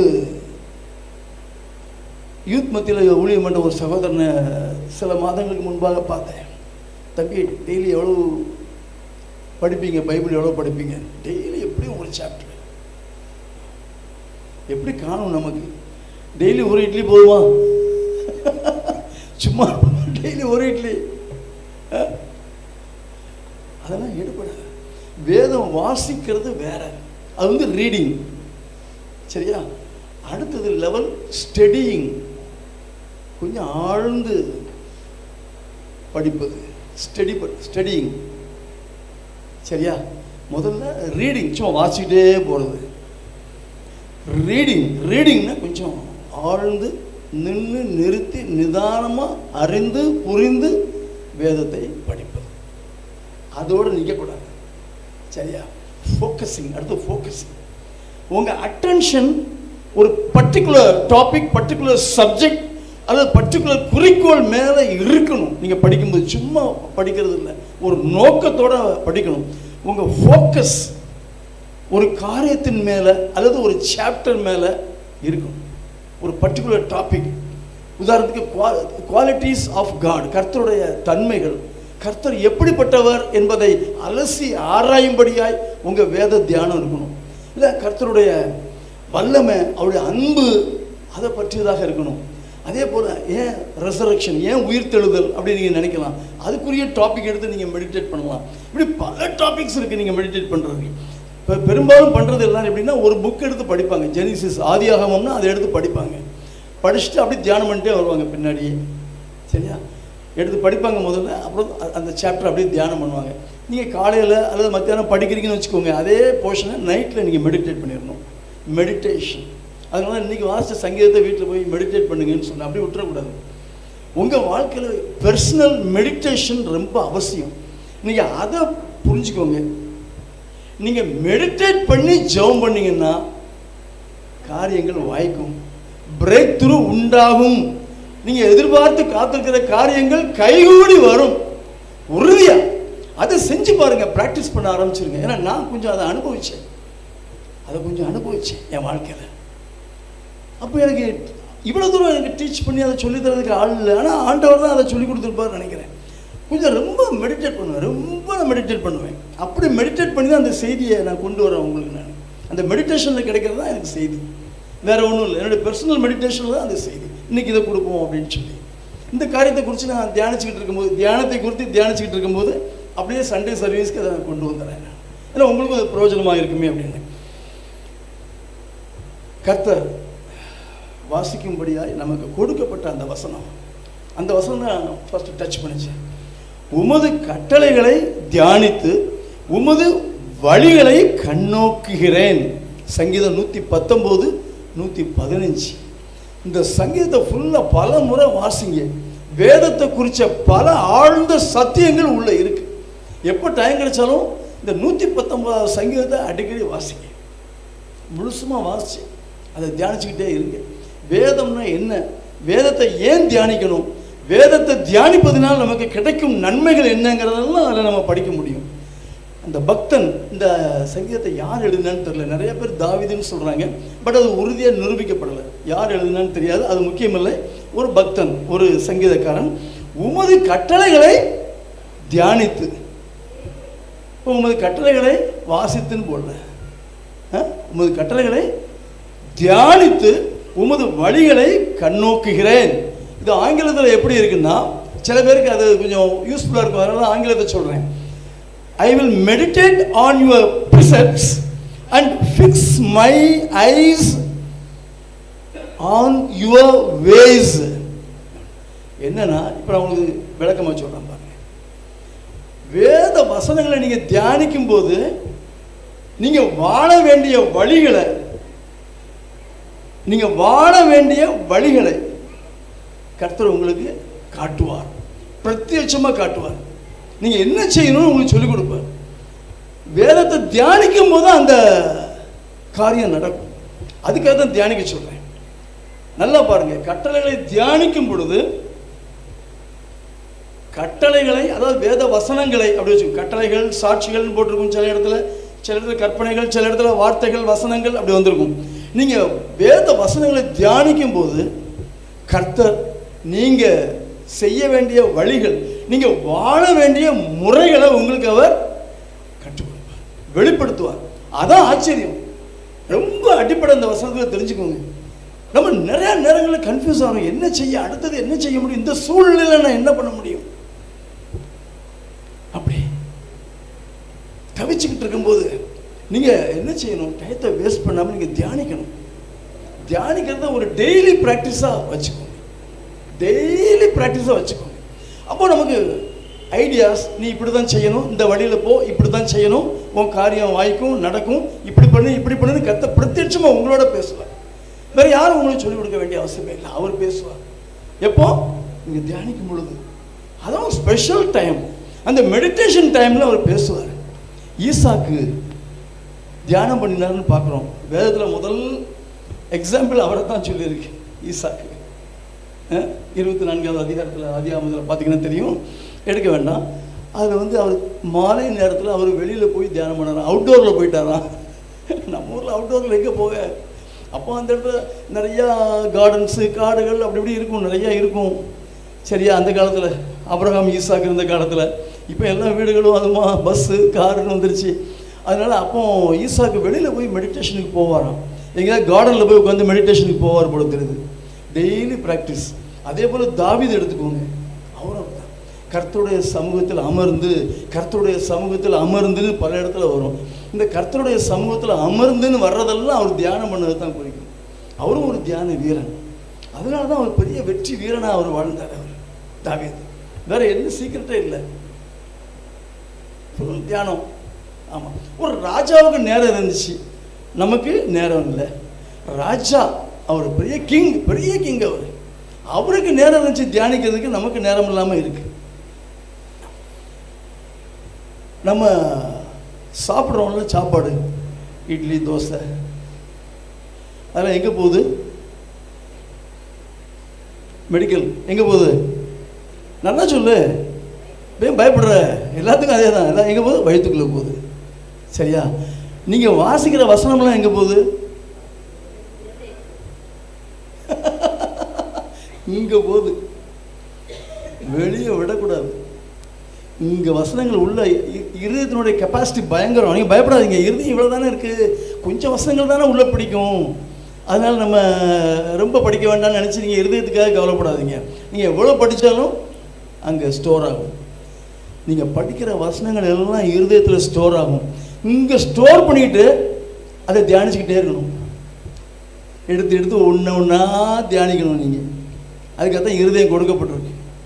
எல்லாம் வாசிக்கிற வசனமெல்லாம் இங்கே போகும். நம்ம தியானிக்க ஆரம்பிச்சிடணும். வசனத்தை எடுத்து தியானிச்சுக்கிட்டு இருக்கணும். கம்பல்சரியாக டயத்தை ஒதுக்கி தனியாக போய் உட்காந்துருங்க, இல்லாட்டி முடியாது. பிறகு பார்த்துக்கலாம், மத்தியானம் பார்த்துக்கலாம், சாயங்காலம் பார்த்துக்கலாம்னு நினச்சிங்கன்னா முடியாது. டைம் கிடைக்கும் போதே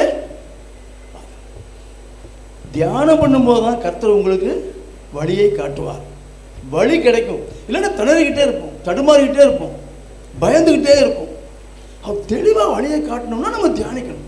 தியானிக்க வழியை நமக்கு கிடைக்கும். பொய் வழி, மெய் வழி, ரெண்டு தான் இந்த இருக்குது உலகத்தில். பொய் வழின்னா இந்த உலகத்தில் உள்ள வழிகள் இருக்குல்ல, இங்கே எத்தனையோ வழிகள் சொல்லி தருவாங்க உங்களுக்கு. இந்த உலகத்தில் உள்ள வழிகள் அதெல்லாம் பொய் வழிகள், அதெல்லாம் அழிவுக்கு நேராக போகும். மெய் வழின்னு ஒன்று இருக்குது, அதுதான் கர்த்தர் நமக்கு காட்டுகிற வழி. அதுதான் தியானம் பண்ணணும். தியானம் பண்ணும்போது அந்த மெய் வழியை நமக்கு காட்டுவார். மெய் வழி நீதியுள்ள வழி, ஜீவனுக்கு எதுவானது, வாழ்வு தரும் வழி. அந்த வழி தான் நமக்கு வேணும். வெற்றி கொடுக்குற வழி. போக அந்த வழியில் போக உங்களுக்கு வெற்றி கிடைக்கும். அதுக்குத்தான் தியானம். பொய் வழியை வெறுத்து மெய் வழியை நாடுகிறேன்கிறார் சங்கீதக்காரன். புரியுதா? நமக்கு வேண்டாம் பொய் வழி. இந்த உலகத்தார் போகிற வழி நமக்கு வேண்டாம். இந்த உலகத்தில் காணப்படுகிற வழிகள், ஆலோசனைகள் நமக்கு வேண்டாம். ஹல்லேலூயா, ஹல்லேலூயா. நீங்கள் தியானம் பண்ணும்போது அந்த வசனங்களை எங்கே வச்சுருக்கீங்க? இதில் வச்சுருக்கீங்க. தியானிக்கிறீங்க. தியானிக்கும் போது என்ன நடக்குன்னா, அந்த வேத வசனங்களை எழுதினார்ல, எழுதி கொடுத்தார்ல, எல்லாம் பரிசுத்தவான்கள் தான் எழுதினாங்க. ஆனால் ஒரு ஆதர் யார்? ஹோலி ஸ்பிரிட். எல்லா வசனங்களையும் எழுதினது ஹோலி ஸ்பிரிட், பரிசுத்த ஆவியானவர். அவர் கிரியை செய்ய ஆரம்பிச்சுவார். நீங்கள் வசனங்களை தியானிக்கும் போது அவர் உங்களுக்கு சொல்லிக் கொடுக்க ஆரம்பிச்சுவார். சரியா? வசனங்களை நீங்கள் பார்த்துருப்பீங்க பைபிளில். அதில் இன்னொன்று சொல்லித்தரேன். அந்த வசனங்களுக்குள்ள நிறைய ரெவலேஷன்ஸ் அடங்கி இருக்கு, வெளிப்பாடுகள். வசனங்களுக்குள்ள நிறைய வெளிப்பாடுகள் இருக்கு. ஒரு வசனம் இவ்வளவு சின்னதாக தெரியும் உங்களுக்கு, ஆனா அந்த வசனத்தை ஓப்பன் பண்ணி பார்த்தீங்கன்னா அங்க என்ன இருக்குமா? வெளிச்சம். என்ன இருக்கும்? வெளிச்சம். இந்த வசனத்தை ஓப்பன் பண்ணணும். கடலை பருப்பு வரும் பார்த்துருக்கீங்களா? அவிச்ச கடலை, என்ன வறுத்த கடலை வருமா? அது மேலே தொலி இருக்கும்ல, அதை உடைச்சா என்ன வரும்? உள்ள பருப்பு வரும்ல. சொல்லு, கடலை பருப்பு உள்ளதான் இருக்கும். அதை உடைச்சா சில 3 இருக்கும், சில இதில் 2 இருக்கும். உடைச்சா கடலை பருப்பு வரும். ஆசையாக சாப்பிடுவோம் நம்ம. இதே மாதிரி தான் ஆல்மண்ட்ஸு எல்லாத்துலேயுமே அப்படி தான். அந்த தோடை உடைச்சோம்னா உள்ள ஆல்மண்ட் இருக்கும், அது சாப்பிட்றோம். அதை உடைச்சா என்ன வருது? உள்ள பருப்பு வருதுன்னு. ஆமாம், வேத வசனத்தை ஓப்பன் பண்ணால் என்ன வரும்? வெளிச்சம். வெளிச்சம் வரும். வெளிச்சம் வரும். 130 வாசிங்க, 119வது சங்கீதத்தில். உம்முடைய வசனத்தின் பிரசித்தம் வெளிச்சம் தந்து. பார்த்தீங்களா? போதும் போதும் போதும். வேதத்தின் பிரசித்தம்னா அந்த தமிழ் புரியாது நமக்கு. இங்கிலீஷில் வாசிக்கும் போது எனக்கு புரிஞ்சுக்கிடுது. பிரசித்தம்னா எனக்கு புரியலை. இங்கிலீஷில் வாசிக்கும் போது if you open a verse, ஒரு வசனத்தை நீ அன்ஃபோல்டு ஓப்பன் பண்ணி பார்க்க கூடுமானால் என்ன வரும்? வெளிச்சம் வரும். அந்த வெளிச்சம் தான் வெளிப்பாடு. அந்த வெளிச்சம் தான் வெளிப்பாடு. அதான் உன்னை நடத்தும்.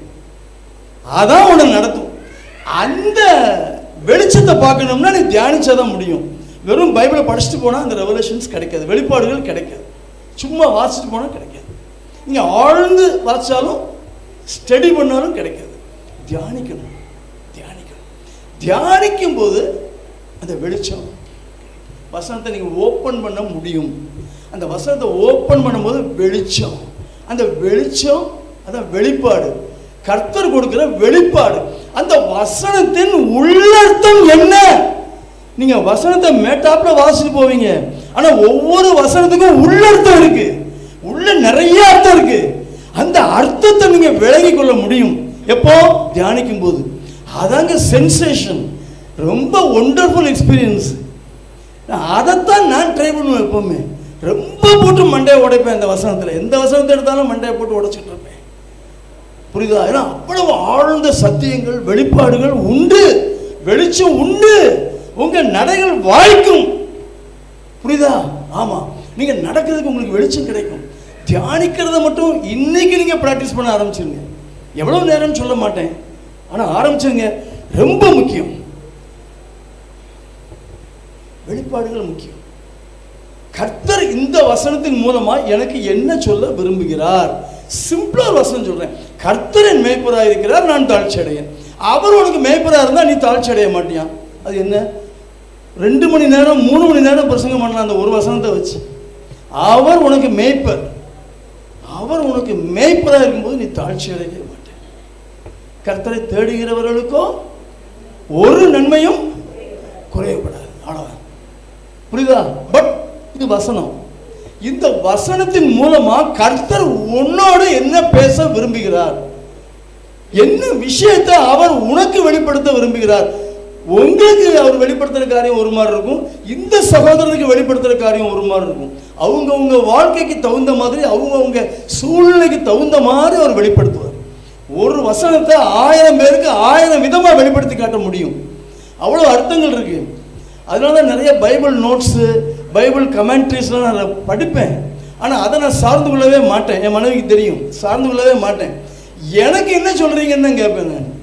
இந்த வசனத்தின் மூலமாக எனக்கு என்ன சொல்கிறீங்க? இந்த ஆதர் இப்படி சொல்லியிருக்கிறாரு, இவர் இப்படி சொல்லியிருக்கிறாரு, பெரிய பெரிய பைபிள் ஸ்காலர்ஸ். பட் எனக்கு என்ன சொல்கிறாங்கன்னு தெரிஞ்சாதான் எனக்கு திருப்தி ஆகும்.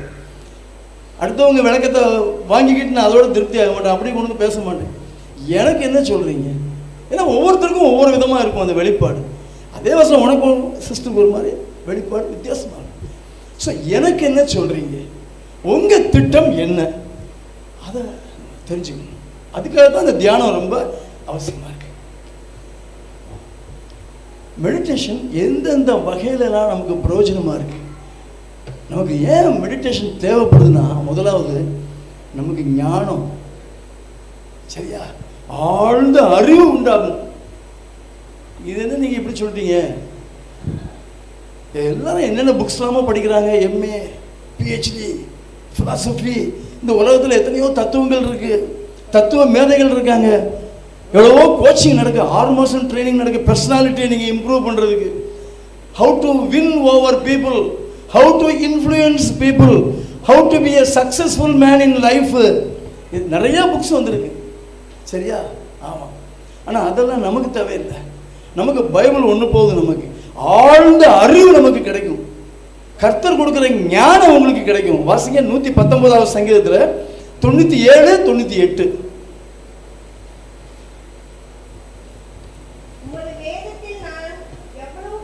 உமது வேதத்தில் நான் எவ்வளவு பிரியமாக இருக்கிறேன். நாள் முழுவதும் அது என் தியானம். நல்லா கவனிங்க, நாள் முழுவதும் அது என் தியானம்.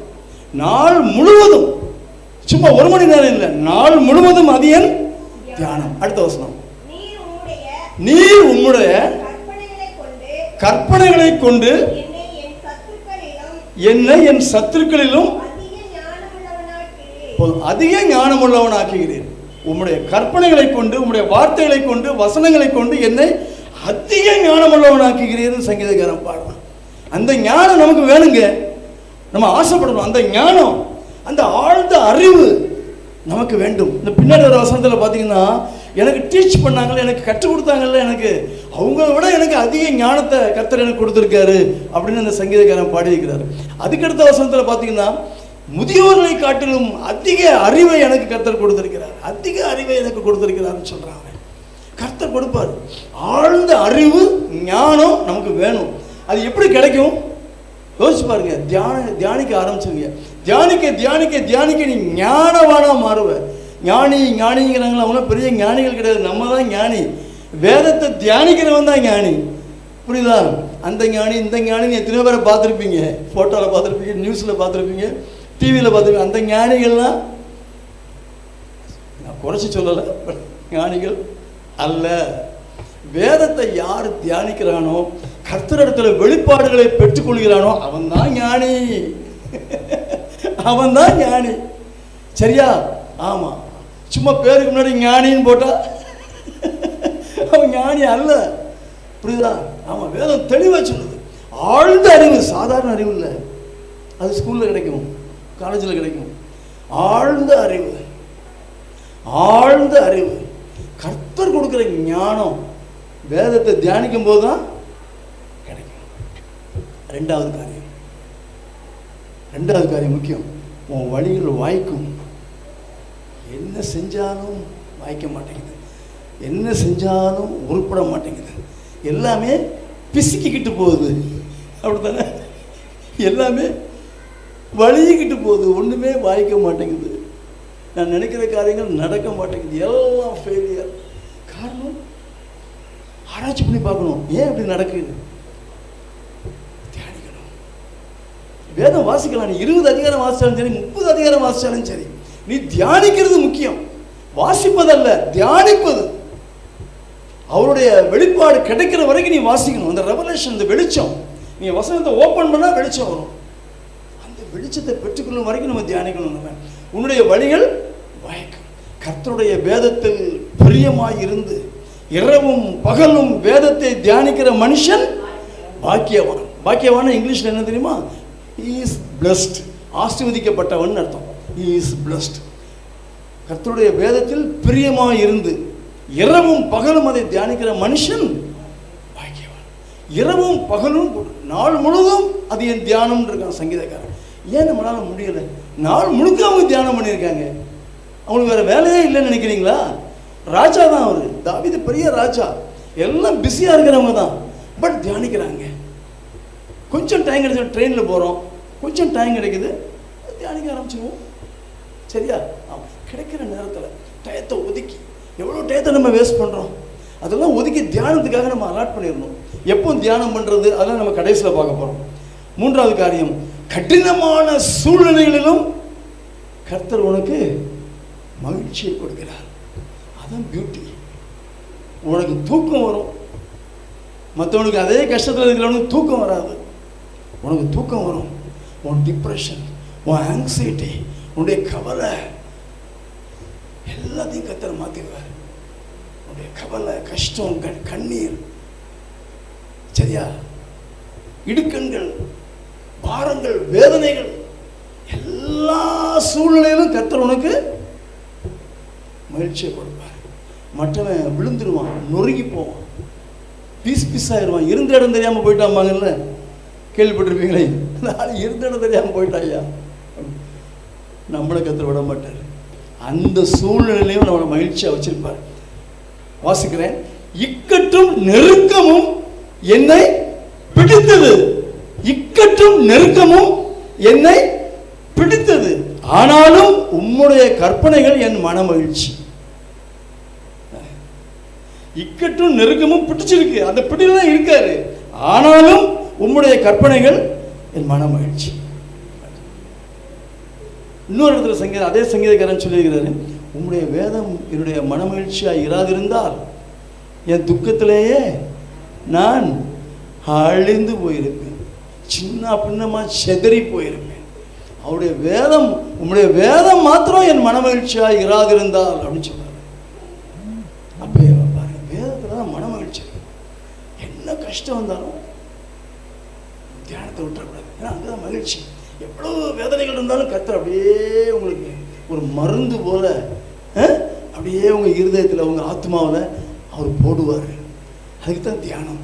இந்த தியான நேரத்தில் அவர் அப்படியே நம்மளை ஆட்கொள்ளுவார், நம்மளோடு கூட அவர் இசைந்திருப்பார், நம்முடைய கவலைகளுக்கெல்லாம் மருந்து போடுவார். யாராவது போட முடியுமா?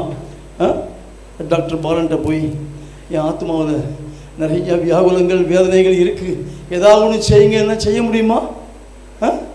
உங்கள் ஹாஸ்பிட்டலில் செய்வாங்களா? எங்கேயும் கிடைக்காது. இங்கே ஒரு பாம்பு போடணும், மருந்து போடணும். இதான் இந்த உலகத்தில் பிரச்சனையே. நம்ம இதாக இருக்குமோ அதாக இருக்குமோன்னு ஓடுறோம், ஹாஸ்பிட்டலாக ஓடுறோம். ஆனால் தியானிக்க தவறுகிறோம். தியானம் பண்ணால் ஆறுதல், நமக்கு ஆறுதல், நமக்கு ஒரு ஆறுதல், நிம்மதியாக தூங்குவீங்க. நானும் இது இவ்வளோ நாள் லைஃப்பில் பார்த்துருக்கேன். என்ன கஷ்டமாக இருந்தாலும் சரி, எவ்வளோ துக்கம், கஷ்டமாக, வேதனையோடு இருப்பேன். நான் மனைவிட்ட புலம்பிக்கிட்டே இருப்பேன், அப்படி இருக்கு இப்படி இருக்கே, என்ன செய்ய அப்படின்னு. ஆனால் அப்போ தூங்கினா மட்டும் தூக்கம் வந்துடும், நல்லா தூங்கிடுவேன் நான். புரியுதா? அதே பெரிய கிஃப்ட்டு. எத்தனை பேர் தூங்குற மாதிரி ராக் கோழி மாதிரி அலையிறாங்க தெரியுமா? தெரிஞ்சுக்கோங்க. ஆமாம், தூக்கம் வர்றது ஒரு கிஃப்ட்டு நமக்கு. உன் வாழ்க்கையில் சமாதானம் உண்டாயிருக்கும். அதான் எவ்வளோ கஷ்டம் இருந்தாலும் சரி, பாடுகள், பிரச்சனைகள் சூழ்ந்திருந்தாலும் உன் வாழ்க்கையில் ஒரு சமாதானம் இருக்கும். அதுதான் நீ பார்க்கணும். வேதத்தை நேசிக்கிறவர்களுக்கு சமாதானம் உண்டுன்னு வேதம் சொல்லுது. 165 அதே அதிகாரத்தில் 119வது சங்கீதத்தில் தான் 165. வேதத்தை நேசிக்கிறவர்களுக்கு சமாதானம் உண்டு. சமாதானம் நமக்கு உண்டு.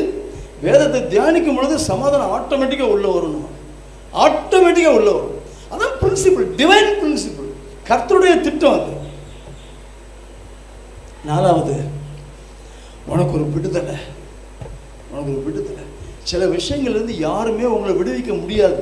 இந்த உலகத்தில் விடுவிக்க முடியாது, விடுதலை கிடைக்காது. உதாரணத்துக்கு ஒரு குடிப்பழக்கம்னு வச்சுக்கோங்க. ஒருத்தர் குடிப்பழக்கம் ரொம்ப இருக்கு, என்ன நினைச்சாலும் அவரால் விட முடியலை, சுற்றிக்கிட்டே வர்றாரு. 6 மணி ஆச்சுன்னா வேகமாக கிளம்பிடுவார். என்ன வாங்கினாரு, எங்கே வச்சு குடித்தாருன்னு சொல்ல முடியாது, சரியா?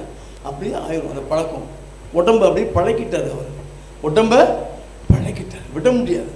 அதை கொஞ்சம் ஊற்றுனார்னா வண்டி ஸ்டெடியாக வரும். அந்த அளவுக்கு அவர் தன்னுடைய சரீரத்தை அவர் பழக்க வச்சிருக்கார்.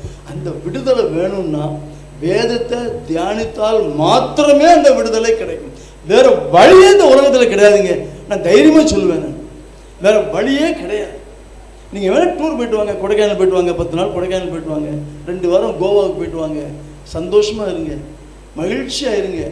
டூர் போயிட்டு வந்த உடனே மறுபடியும் கதை ஆரம்பிச்சிடும். வேதாளம் முருங்கை மரத்தில் ஏறிக்கிடும், சரியா? ஆமாம், அதான் சினிமா போகிறவங்களாம் பார்த்துருக்கீங்களா? சினிமா போகும்போது ஜாலியாக போவாங்க, வரும்போது பாருங்க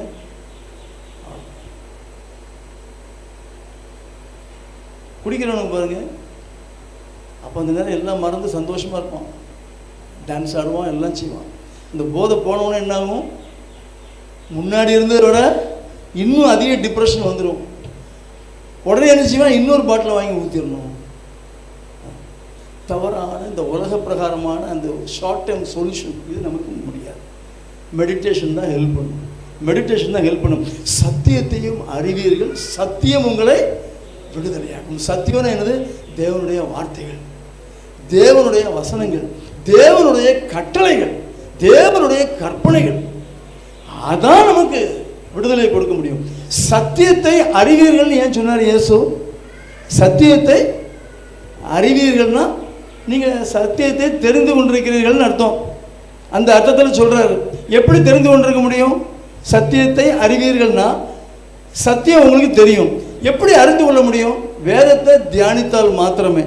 நீங்கள் தியானம் பண்ணாதான் நீங்கள் வேதத்தை அறிந்து கொள்ள முடியும். இல்லை சத்தியத்தை அறிந்து கொள்ள முடியாது. சத்தியத்தை வாசிக்க முடியும், அவ்வளோதான்.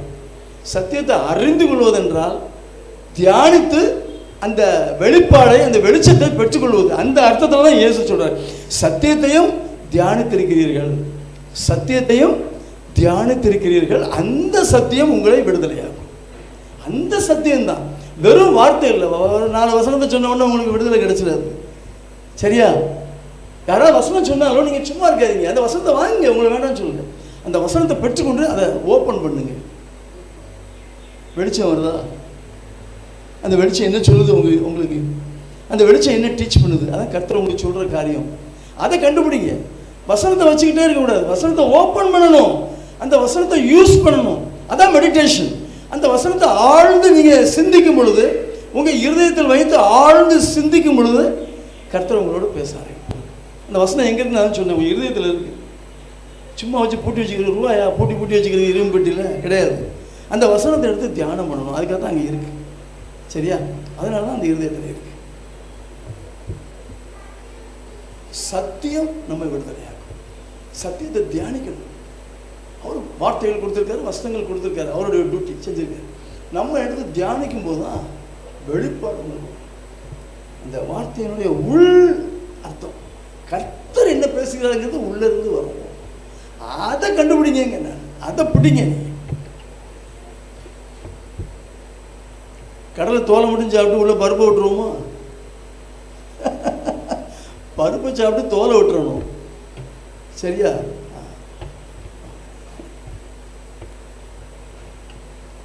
மெதுவா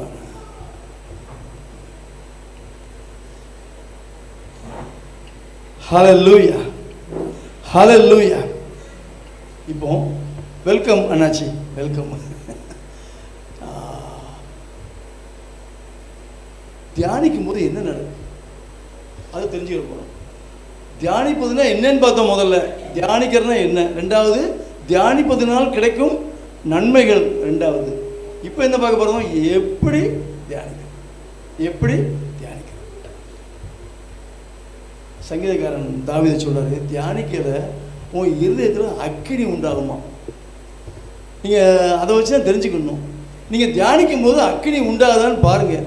அக்கினி உண்டாகலைன்னா நீங்கள் தியானம் பண்ணது போதாது. அதான் அர்த்தம். இல்லை சரியில்லை, தியானம் பண்ண மெத்தடு சரியில்லை. நீங்கள் கரெக்டாக தியானம் பண்ணிருந்தீங்கன்னா உங்கள் இருதயத்தில் ஒரு அக்கினி உண்டாகும். அந்த அக்கினி உண்டான எவ்வளோ நேரம் தெரியுமா? எனக்குலாம் அனுபவம் இருக்குது. 1 மணி நேரமாக ஆயிருக்கு, 3 மணி நேரமாக ஆயிருக்கு. அந்த அக்கினி உண்டாகணும்னா நீங்கள் தியானிச்சுக்கிட்டே இருக்கணும். அந்த அக்கினி உண்டான உடனே நம்ம இருதயத்தை வந்து ஒரு தூப கலசம் மாதிரி நினச்சிக்கோங்க. தூப கலசம்னு நினச்சிவாங்க, கங்கல் போட்டு அதில் தூப வர்க்கத்தை போடுவாங்க இல்லையா? ஆசாரியன் தூப வர்க்கத்தை போடுவோம். அதாவது நம்ம பாஷையில் சொன்னால் சாம்பிராணி இருக்குல்ல, தூப வர்க்கத்தை அந்த கங்கலில் போட்டால் என்ன ஆகும்? தூப கலசம் புகை வரும். அந்த புகையை அப்படியே ஆட்டுவாங்க பலிபீடத்தின் மேலே. சரியா? நம்ம என்ன செய்யணும் தெரியுமா? இந்த இருதயத்தில் அக்கினி வர்றது வரை காத்துக்கிட்டு இருக்கணும். நீங்கள் அக்கினி வர்ற வரைக்கும் நீங்கள் தியானிக்கும் போது அக்கினி இங்கே வந்துடும், உண்டாயிரும் இருதயத்தில். அந்த அக்கினி வந்த உடனே, கங்கல் ஃபார்ம் ஆன உடனே முழங்கால போட்டு ஜெபம் பண்ண ஆரம்பிச்சிடணும். தூப வர்க்கம் தான் ஜெபம். அந்த தூப வர்க்கத்தை இங்கே உண்டாகிற அக்கினியில் அப்படி போட்டிங்கன்னா தூபம் ஒரு புகை போல எழும்பி, தூபம் ஒரு புகை போல எழும்பி மேலே தேவ சமூகத்துக்கு போகும். தூபம் போல் என் ஜபங்கள் ஏற்றுக்கொள்ளும் ஐயா. படிருக்காருல ஃபாதர். இது தூப கலசம் வச்சுக்கோங்க. அதை தியானிக்கும் போது அக்கினி உண்டாகும். அக்கினி உண்டானோன்னு ஜபம் நீங்கள் பண்ணணும். ஜபம் தான் தூபம். ஜப தூபம், தூபம் தான் ஜபம். அதை உள்ளே போட்டிங்கன்னா ஜபத்தை பண்ண ஆரம்பிச்சிடணும். நீங்கள் அந்த அக்கினி வந்து ஜபம் பண்ண ஆரம்பிச்சிங்கன்னா அந்த ஜபமாகிய தூபத்தை நீங்கள் போடும்போது அந்த ஜபம் ஒரு புகை போல எழும்பி தேவனுடைய சமூகத்துக்கு போகும். அதுக்கப்புறம் பாருங்கள், ஆட்டோமேட்டிக்காக எல்லா காரியங்களும் நம்ம வாழ்க்கையில் நடக்க ஆரம்பிச்சிடும். ஒண்டர்ஃபுல் திங்ஸ் வில் ஃபாலோ இம்மீடியட்டாக. இந்த அனுபவத்துக்குள்ளே வந்துடுங்க. அதான் தியானிக்கும் போது என்ன நடக்குங்கிறத நான் உங்களுக்கு சொல்கிறேன். நான் தியானிக்கும் போது அக்கினி மூடும். வாசிங்க சகோதரி. 39:3 சங்கீதம். சங்கீதம் 39:3. என் இருதயம் எப்போ தியானிக்கும் பொழுது, வேத வசனங்களை தியானிக்கும் போது, தேவனுடைய கட்டளைகளை கற்பனைகளை தியானிக்கும் பொழுது என் இருதயம் எனக்குள்ளே அனல் கொண்டது. நான் தியானிக்கையில் அக்கினி மூண்டது. நான் தியானிக்கையில் அது வரணும். அது வரைக்கும் தியானிக்கணும். அந்த அக்கினி எங்க மூண்டது? எங்க? இருதயத்தில் அந்த அக்கினி மூண்டதுங்கிறான் சங்கீதக்காரன். அவன் அனுபவத்திலிருந்து சொல்கிறான். பிடிச்சிக்கணும் பாயிண்ட்டை. அந்த அக்கினி வர்ற வரைக்கும் அப்படி ஃபயர் ஃபயர், இருதயம் கொழுந்து விட்டு எரியுதியா அப்படிமாங்கல்ல, இருதயம் கொழுந்து விட்டு எரியுது. இதான் கொழுந்து விட்டு எரியணும். அந்த நேரம் ஜபத்தை போட்டிங்கன்னா தூபத்தை, புகை தூபம் அப்படியே கர்த்தருடைய சமூகத்துக்கு போகும். குயிக்காக ரீச் ஆகும். அதை பார்க்குற கர்த்தர் முகந்து பார்த்து அந்த ஜபத்தை ஏற்றுக்கொண்டு உங்களை ஆசீர்வதிப்பார் அவர். இதுதான் நடக்கும். அக்கினி மூடும் வரை நீ தியானிக்கணும். அந்த அக்கினி வந்த உடனே ஜெபம் பண்ண ஆரம்பிச்சிடணும். முழங்கால போட்டுறணும், ஜெபம் பண்ண ஆரம்பிச்சிடணும். ஹல்லேலூயா. தியானிக்கிறதுக்கு எது நல்ல நேரம் அப்படின்னா பெரும்பாலும் இரவு நேரங்கள் தான், ஜாமங்கள் தான். ஜாமத்தில் தான். ஜாமத்தை 4 பிரிவாக பிரிக்கலாம். சாயங்காலம் 6லேருந்து 9, 9லேருந்து 12, 12லேருந்து 3, 3லேருந்து 6. சரியா? 4ஆம் ஜாமம் தான் 3 to 6. அந்த 4ஆம் ஜாமத்தில் தான் இயேசு கடல் மேலே நடந்து வந்தார். போட்டுக்கு வருவார்ல, அப்போஸ்தலர்லாம் இருந்தாங்க. அந்த போட்டுக்கு அவர் கடலில் நடந்து வருவார். அது 4ஆம் ஜாமம். நான் என்ன சொல்கிறேன், 4ஆம் ஜாமத்தில் நீங்கள் தியானிக்க ஆரம்பிச்சுங்க. காலையில் 3 மணிக்கு தியானிக்க ஆரம்பிங்க. சரியா? அக்கினி மூடும்போது உடனே டக்குன்னு முழங்கால போட்டு ஜெபம் பண்ணுங்க. சரியா? ஜெபம் பண்ணுங்க. பியூட்டிஃபுல்லான டைம். நான் சஜஸ்ட் பண்ணுறேன், என் பர்சனல் சஜஷன். ஆனால் பெரும்பாலும் தியானம் பண்ணுறவங்க எல்லாமே சாயங்காலத்தில் தான், அந்த நைட்டில் தான் ஜெபம் பண்ணுற மாதிரி பார்க்குறோம். தாவீது பாடுறாரு பாருங்க, என் படுக்கையின் மேல் நான் உம்மை நினைக்கும் போது ராட்சாமங்களில் உம்மை தியானிக்கிறேன். ராட்சாமங்களில் உம்மை தியானிக்கிறேன். மற்ற நேரம்லாம் பகலில் வேலையாக இருப்போம். அதனால தான் ராட்சாமங்களில் உண்மை தியானிக்கிறது. நைட்டில் எப்போ டைம் ரெஸ்ட்டு போயிருமே, என் கம்ஃபர்ட்டு போயிருமே, எனக்கு டிஸ்டர்ப் ஆயிருமே, என் ஈக்குலிபிரியம் பாதிக்குமேலாம் சொல்லக்கூடாது. எந்திரிச்சிடணும். முடியலையா 3 to 6 முடியலையா 12 to 3 வைங்க. 12 to 3 வைங்க. 4 ஜாமம் இருக்குது, ஏதாவது ஜாமத்தில் உட்காந்துருங்க. அதை விட என்ன வேலை இருக்குது நமக்கு? தயவு செய்து அதுக்கு ப்ரிஃபரன்ஸ் கொடுத்துருங்க. 4 ஜாமம் சொன்னேன் உங்களுக்கு. சாயங்காலம் 6 to 9, 9 to 12, 12 to 3, 3 to 6. Best வந்து 3 to 6ங்கிறேன். புரியுதா? ஆமாம், பார்த்துக்கோங்க, உங்களுக்கு சூட்டபிள் டயத்தை பார்த்துக்கோங்க. ஆனால் ஜாமத்தில் மெடிடேஷனுக்கு டயத்தை நீங்கள் சூஸ் பண்ணுங்கள். அக்கினி வரணும். அக்கினி வந்த உடனே நீங்கள் தூபத்தை போடுங்க, ஜெபம் பண்ண ஆரம்பிச்சிருங்க. இந்த ப்ராக்டிஸ் நமக்கு நல்லது. இன்னொரு இடத்துல சங்கீதக்காரன் தாவீது பாடுறாரு, உமது வசனத்தை தியானிக்கும்படி குறித்த ஜாமங்களுக்கு முன்னே என் கண்கள் விழித்துக் கொள்ளும். குறித்த ஜாமங்களுக்கு முன்னே 3 to 6 நீங்கள் தியானிக்கணும்னு நினச்சி படுக்க போகும்போது நினச்சிருப்பீங்க. சரியா? படுக்க போங்களேன். என்ன 9 மணிக்கு படுக்க போங்க, என்ன வேலை இருக்குது 9 மணிக்கு மேலே சொல்லுங்க பார்ப்போம். வேஸ்ட் பண்ணுவோம் 9 மணிக்கு மேலே. நம்ம டயத்தை வேஸ்ட் பண்ணிட்டு தான் இருப்போம். நம்ம இப்போ நல்லா யோசிச்சு பாருங்க, வேஸ்ட் தான் பண்ணிடுவோம். மெட்ராஸில் ஒரு கப்பல் இருக்காங்க. அவங்களுக்கு நான் 4-5 வருஷமாக சொல்லிகிட்டு இருக்கேன், தயவு செய்து 10:30க்காவது பெட்டுக்கு போயிருங்க அப்படின்னு. முதல்ல 11க்கு போங்க, அப்புறம் கொஞ்ச நாள் கழிச்சு 10:30க்கு வாங்க, அப்புறம் 10க்கு கொண்டு வாங்க அப்படின்னா இன்னும் 1:30 மணி 2 மணிக்கு அவங்க முழிச்சு எதாவது பண்ணிகிட்டு இருக்காங்க. மெட்ராஸில் பார்த்தீங்கன்னா பெரும்பாலும் 1 மணி 2 மணி தான் சென்னையில். நான் பார்த்தேன்னா அடிக்கடி அங்கே சென்னை போகிறனால சொல்கிறேன், 1 மணி 2 மணி. நைட்டில் பிரியாணி கடைலாம் ஆக்டிவாக இருக்குது. நைட்டில் பிரியாணி கடை ரொம்ப ஆக்டிவாக, நான் வெளியே போகும்போது பார்த்தோம் பிரியாணி கடை ஆக்டிவ். ஆமாம், ஒரு ஃபோன் போட்டால் வந்துடும் உங்கள் வீட்டுக்கே. சரியா? ஆமாம். என்னமோ அது 1 மணி 2 மணி வரைக்கும் நோ நத்திங். அது வந்து தூங்குகிற நேரம், பிரெயினுக்கு ரெஸ்ட் கொடுக்குற நேரம், இல்லாட்டி தியானிக்கிற நேரம், அவ்வளோதான். அதனால் அந்த ஜாமத்தை நீங்கள் நோட் பண்ணிக்கோங்க, எந்த ஜாமம்னு. நீங்கள் அலாம் வச்சு படுத்தா கூட அந்த குறித்த ஜாமத்துக்கு முன்பாக என் கண்கள் விழித்து கொள்ளும்னு அந்த பக்தன் சொல்கிறான். நீங்கள் அலாம் வைங்க. என்னுடைய அனுபவமும் அதே தான். இன்றைக்கி காலையில் அப்படி தான், நான் சர்ச்சுக்காக நான் ப்ரிப்பேர் பண்ணுறதுக்கு நான் டைம் செட் பண்ணிட்டு படுத்தேன். ஆனால் அந்த செட் பண்ணதுக்கு 1/2 மணி நேரத்துக்கு முன்னாடி நான் எந்திரிச்சிட்டேன். எப்படி தெரியல, அது ஆட்டோமேட்டிக்காக கர்த்தர் செய்வார். 1/2 அன் ஹவர் முன்னாடி நம்ம எந்திரிச்சிடுவோம். அலாம் வைக்கிறது அந்த ஃபார்மாலிட்டி, பட் நம்ம சீக்கிரம் எந்திரிச்சிடுவோம். நம்ம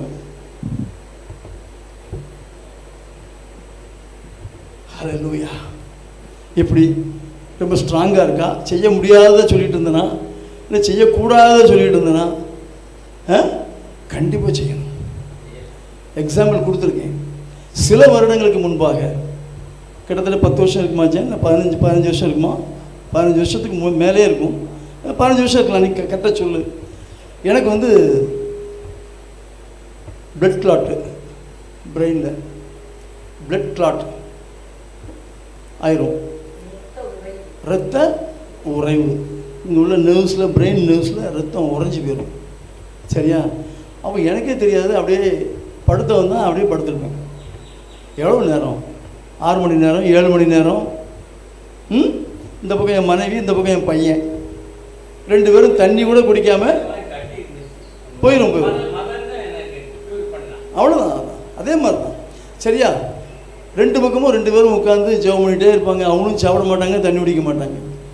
6 மணி நேரமோ 7 மணி நேரமோ நான் கண்ணு முடிச்சு பார்த்ததுக்கப்புறம் தான் அவங்க சாப்பிடுவாங்க. எனக்கு உடம்பெல்லாம் பெயினாக இருக்கும் ரொம்ப. அதுக்கப்புறமும் பெட்லேருந்து எந்திரிக்கிறதுக்கு நேரம் ஆகும் எனக்கு. இது 2-3 தடவை என் வாழ்க்கையில் நடந்துச்சு. ஒரு தடவை இன்ஜினியரிங் காலேஜில் அட்மிஷன் போட போகும்போது நாங்கள் ஃபீஸ் கட்ட வேண்டிய நாள் நான் படுத்துட்டேன் ஹோட்டலில், அன்கான்ஷியஸ் தான். ஸோ அன்றைக்கி ஃபீஸ் கட்ட போகலை. எக்ஸ்ரே எடுத்து பார்த்தா, ஸ்கேனிங் தானே, எடுத்து பார்த்தா 2-3 கிளாட்ஸ். நெக்ஸ்ட்டு கன்ஃபார்ம் பண்ணுறதுக்கு மதுரைக்கு போகணுன்ட்டாங்க. அடுத்து மதுரையில் போய் கன்ஃபார்ம் பண்ணணும். ஜெபம் பண்ணிகிட்டே இருந்தோம். கூடாத காரியங்கள் ஒன்றுமில்லை. அங்கே போனால் ஸ்கேனிங்கில் நத்திங் ஒன்றுமே இல்லை, நார்மல்.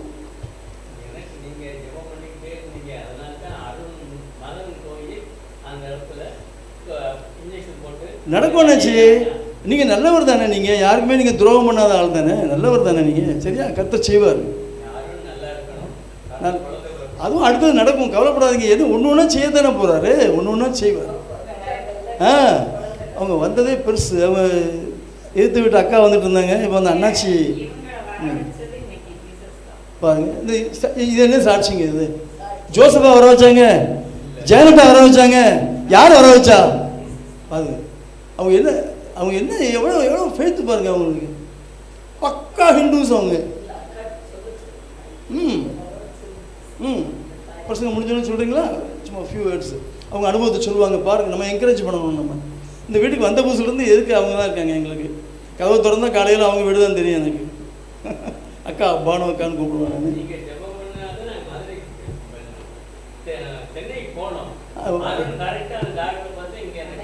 போக மாட்டேன்னுட்டு இருப்பார். 3 பையங்க அவங்களுக்கு. சரியா? ஆமாம்.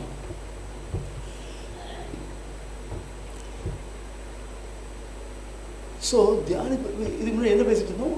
அது என்னுடைய சாட்சியை சொல்லிட்டு இருந்தேன் நான்.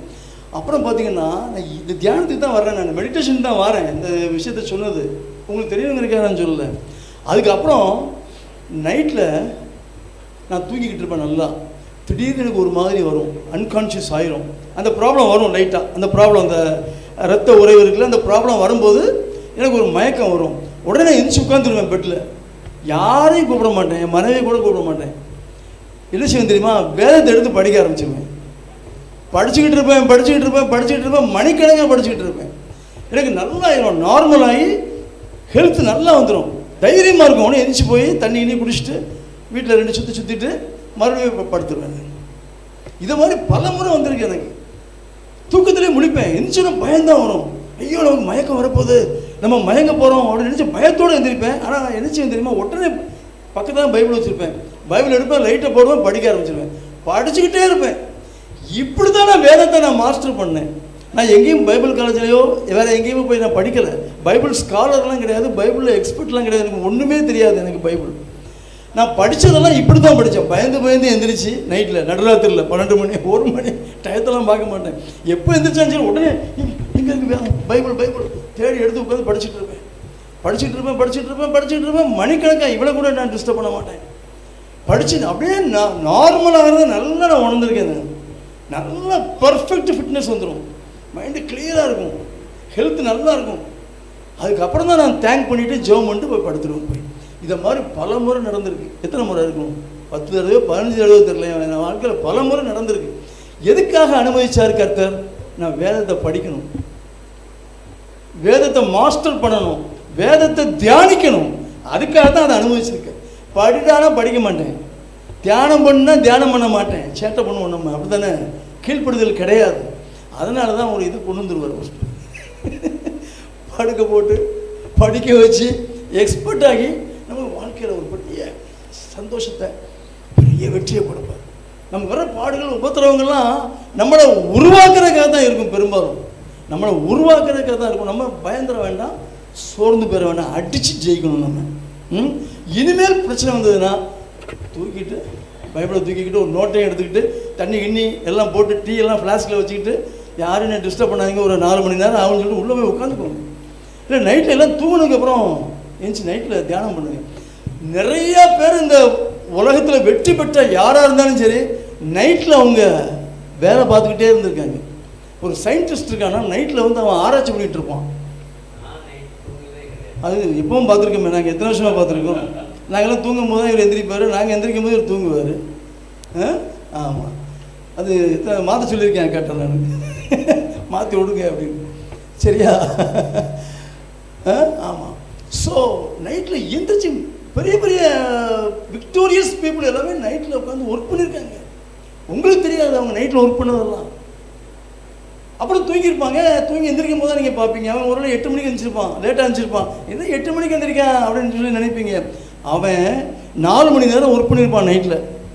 4 மணி நேரம் நைட்டில் ஒர்க் பண்ணியிருப்பான். புரியுதா உங்களுக்கு? அதனால் நைட்டில் நம்ம ஏன் மெடிடேட் பண்ண மாட்டேங்கிறோம்? ஏன் அதை நம்ம குறைய நினைக்கிறோம்? நம்ம மெடிடேட் பண்ணணும். வேலைக்கு போயிடுவீங்க. ஆமாம், நல்லா புரிஞ்சுக்கிட்டீங்களா? ஸோ மெடிடேஷன் அவ்வளோ முக்கியங்கிறதுக்காக தான் நான் என்னுடைய அந்த சாட்சியை உங்களுக்கு நான் லைட்டாக சொன்னேன். எவ்வளோ கஷ்டப்பட்டுப்பேன் தெரியுமா? நான் எவ்வளோ கஷ்டப்பட்டேன். ஆனால் எனக்கு சந்தோஷமாக இருக்குது. ஏன்னா வேதத்தை நான் படிச்சிட்டேனே. அந்த டைமில் தான் வேதத்தை படித்தேன். மணிக்கணக்காக படிப்பேன்னா பார்த்துக்கோங்க. எத்தனை சாப்டர்ஸ் படிச்சிருப்பேன் நான். அப்புறம் தான் இந்த தியானிக்க ஆரம்பித்தேன். அப்படியே படிச்சுட்டு போகும்போதே ஒரு வசனத்தில் நிப்பாட்டிடுவார் கர்த்தர். ஸ்டாப், இந்த வசனத்துக்குள்ளே ஜம்ப் பண்ணும் பாரு. நம்ம உடனே இந்த ஸ்விம்மிங் பூலில் குதிச்ச மாதிரி அந்த வசனத்துக்குள்ளே குதிச்சிட வேண்டியது. நம்ம அதை ஆராய்ச்சி பண்ண வேண்டியதான ஒரு வெளிச்சம் கிடைக்கும், மேலே வந்துடலாம். சரியா? தியானிக்கிறது அவ்வளோ முக்கியம். ஸோ நான் என்ன சஜஸ்ட் பண்ணுறேன், இன்னையிலேருந்து எல்லாரும் தியானிக்க ஆரம்பிக்கிறீங்க. யார் என்ன சொன்னாலும் கவலைப்படாதீங்க. நைட்டில் முழிச்சாது எவ்வளோ டயர்டாக இருந்தாலும் சரி செஞ்சிருங்க. நான்லாம் கொஞ்சம் நைட்டில் முடிச்சா கூட கொஞ்சம் குளிச்சுட்டு தான் தியானிக்க ஆரம்பிப்பேன். விரும்புன்னு ஒரு 10 5 5 6 7 நிமிஷத்தில் குளிச்சுட்டு வேகமாக குளிச்சுட்டு வந்துடுவேன். குளிச்சுட்டு வந்து அப்படி தியானிக்க ஆரம்பிச்சிடுவேன். ரொம்ப முக்கியம் நமக்கு இந்த தியானிக்கிறது, அவ்வளோ முக்கியம் நமக்கு மெடிடேஷனுங்கிறது. அதை வந்து நம்ம லைஃப்பில் அலட்சியம் பண்ணாமல், அதை அவாய்ட் பண்ணாமல் தியானிக்க ஆரம்பிக்க பழகிக்கோங்க. அதான் என்னுடைய ஆசை. இந்த பிரசங்கத்தினுடைய நோக்கமே அதான். சரியா? நம்ம தலைகளை தாழ்த்தி நாம் ஜெபிக்க போகிறோம். ஹல்லேலூயா. ஷபா ரிகபா ரீமா சங்கலபா ரீபா. எங்களோடு பேசிய வார்த்தைகளுக்காக, வசனங்களுக்காக, நீர் கொடுத்த ஆலோசனைகளுக்காக நன்றி தகப்பனே. ஹல்லேலூயா. எங்களை உள்ளும் புறமும் ஆராய்ந்து அறிந்திருக்கிற தெய்வம் நீர்.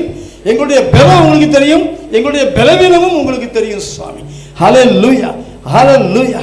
அப்பா கிருபை செய்யுங்கப்பா. இந்த நாள் முதல் உங்க கற்பனைகளை, உங்க கட்டளைகளை, உங்க வசனங்களை நாங்கள் அனுதினமும் தியானிக்க கிருபை செய்வீராக. ஆழ்ந்து சிந்திக்க எங்க இருதயத்தில் போட்டு ஆழ்ந்து சிந்தித்து அப்பா அந்த வேதத்தை வசனங்களை ஓப்பன் பண்ணி அந்த வசனங்களை ஓப்பன் பண்ணும் பொழுது கிடைக்கும் அந்த வெளிப்பாடுகள் வெளிச்சத்தை பெற்றுக்கொண்டு எங்க வாழ்க்கையில நல் வழிகளை நாங்கள் அறிந்து கொள்ள கிருபை தாரும். நல் வழிகளை நாங்கள் அறிந்து கொள்ளட்டும். நடக்க வேண்டிய வழியை எங்களுக்கு காட்டும். பொய் வழியை வெறுத்து, மாயமான வழிகளை வெறுத்து மெய் வழியை நாங்கள் அறிந்து கொள்ள பற்றிக்கொள்ள கிருபை தாரும். ஹல்லேலூயா. மெய் வழியை நாங்கள் கண்டுகொள்ள கிருபை தாரும் அப்பா. இனிமேல் எங்களுக்கு பொய் வழிகள், இந்த உலகத்தின் வழிகள் வேண்டாம் சுவாமி. ஹல்லேலூயா. அப்பா அப்பா நாங்கள் உங்க வசனங்களை, உங்க கற்பனைகளை எங்க இருதயத்துக்குள் வைத்து பாதுகாத்துக் கொள்ள வேண்டும். நீதிமொழிகள் 4:21-22 படி, 4:21-22 படி உங்க வசனங்களை, வார்த்தைகளை எங்க இருதயத்துக்குள்ளே நாங்கள் பாதுகாத்து வைத்துக் கொள்ள வேண்டும். அந்த வசனங்கள் நல்லா புரிஞ்சுக்கோங்க, நமக்கு ஜீவனும் ஆரோக்கியமுமாய் இருக்கிறது.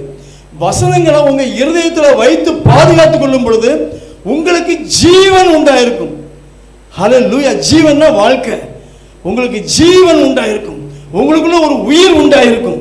உயிர் உண்டாயிருக்கும். ஆரோக்கியம், ஹெல்த், ஹீலிங், ஹெல்த் உண்டாயிருக்கும். வசனங்களை இருதயத்தில் வைத்து பாதுகாத்துக்கோங்க. வேற எதையுமே நம்ம இருதயத்தில் வைக்க வேண்டாம். இந்த உலகத்தின் ஆசா பாசங்கள், இந்த உலகத்தின் காரியங்கள், இந்த உலகத்தின் இச்சைகள் எதுவுமே நம்ம இருதயத்துக்குள்ள போக வேண்டாம் பிரியமானவர்களே. ஹல்லேலூயா. வார்த்தைகளை இருதயத்தில் வைத்து பாதுகாத்துக் கொள்ளுங்கள். அவைகள் உங்களுக்கு ஜீவன், அவைகள் உங்களுக்கு ஆரோக்கியம். நன்கு விளங்கிக் கொள்ளுங்கள். நீதிமொழிகள் 4:21-22 வாசித்து புரிந்து கொள்ளுங்கள். ஹல்லேலூயா. ஹல்லேலூயா. சங்கீதக்காரன் பாடுகிறான், கர்த்தருடைய வேதம் குறைவற்றதும் ஆத்துமாவை உயிர்ப்பிக்கிறதுமாய் இருக்கிறது. அது 19வது சங்கீதம் 7வது வசனம். ஆத்துமாவை உயிர்ப்பிக்கிறது. கர்த்தருடைய கற்பனைகள் நம்முடைய ஆத்துமாவை உயிர்ப்பிக்கிறது. நம்ம ஆத்துமா பலவீனம் அடைஞ்சிருக்கலாம், நம்ம ஆத்துமா சோர்ந்து போயிருக்கலாம். நம்ம ஆத்துமா சோர்ந்து போச்சுன்னா உங்க வாழ்க்கை சோர்ந்து போயிடும், உங்க காரியங்கள்லாம் ஃபெயிலியர் ஆயிரும். எப்பொழுதும் உங்க ஆத்துமாவில் ஸ்ட்ரென்த், பலன் காணப்பட வேண்டும். உங்க ஆத்துமா மகிழ்ச்சியோடு காணப்பட வேண்டும். அப்பதான் உங்க வாழ்க்கை மகிழ்ச்சியா இருக்கும். பவுல் ஒரு இடத்துல சொல்றாருல்ல, உன் ஆத்துமா வாழ்வது போல் நீ எல்லாவற்றிலும் வாழ்ந்து சுகமாயிரு. உன் ஆத்துமா சுகமா இருந்தா உன் வாழ்க்கை சுகமா இருக்கும். உன் ஆத்மாவில் சந்தோஷம் இருந்தால் உன் வாழ்க்கை சந்தோஷமாக இருக்கும். உன் ஆத்மாவை பாதுகாத்துக் கொள்ளணும். ரொம்ப கவனமாக இருங்க. கர்த்தருடைய வேதம் குறைவற்றதும் ஆத்மாவை உயிர்ப்பிக்கிறதுமாக இருக்கிறது. செத்து போன ஆத்மாவை அது உயிர்ப்பிக்கும். பாருங்க, சோர்ந்து போன ஆத்மாவை அது பலப்படுத்தும். எவ்வளோ முக்கியம் பாருங்க. பரோட்டா சாப்பிட்டா ஆகுமா சொல்லுங்க பார்ப்போம். இல்லை என்ன டானிக், எவ்வளோ பெரிய ஒரு நாளைக்கு 1000 ரூபாய்க்கு நம்ம சிரப்பு, டானிக்கு, மாத்திரைகள் அதெல்லாம் சாப்பிட்டா நமக்கு ஒரு ஆரோக்கியம் வந்துடுமா? கேரண்டி இல்லை. வரலாம், கேரண்டி இல்லை.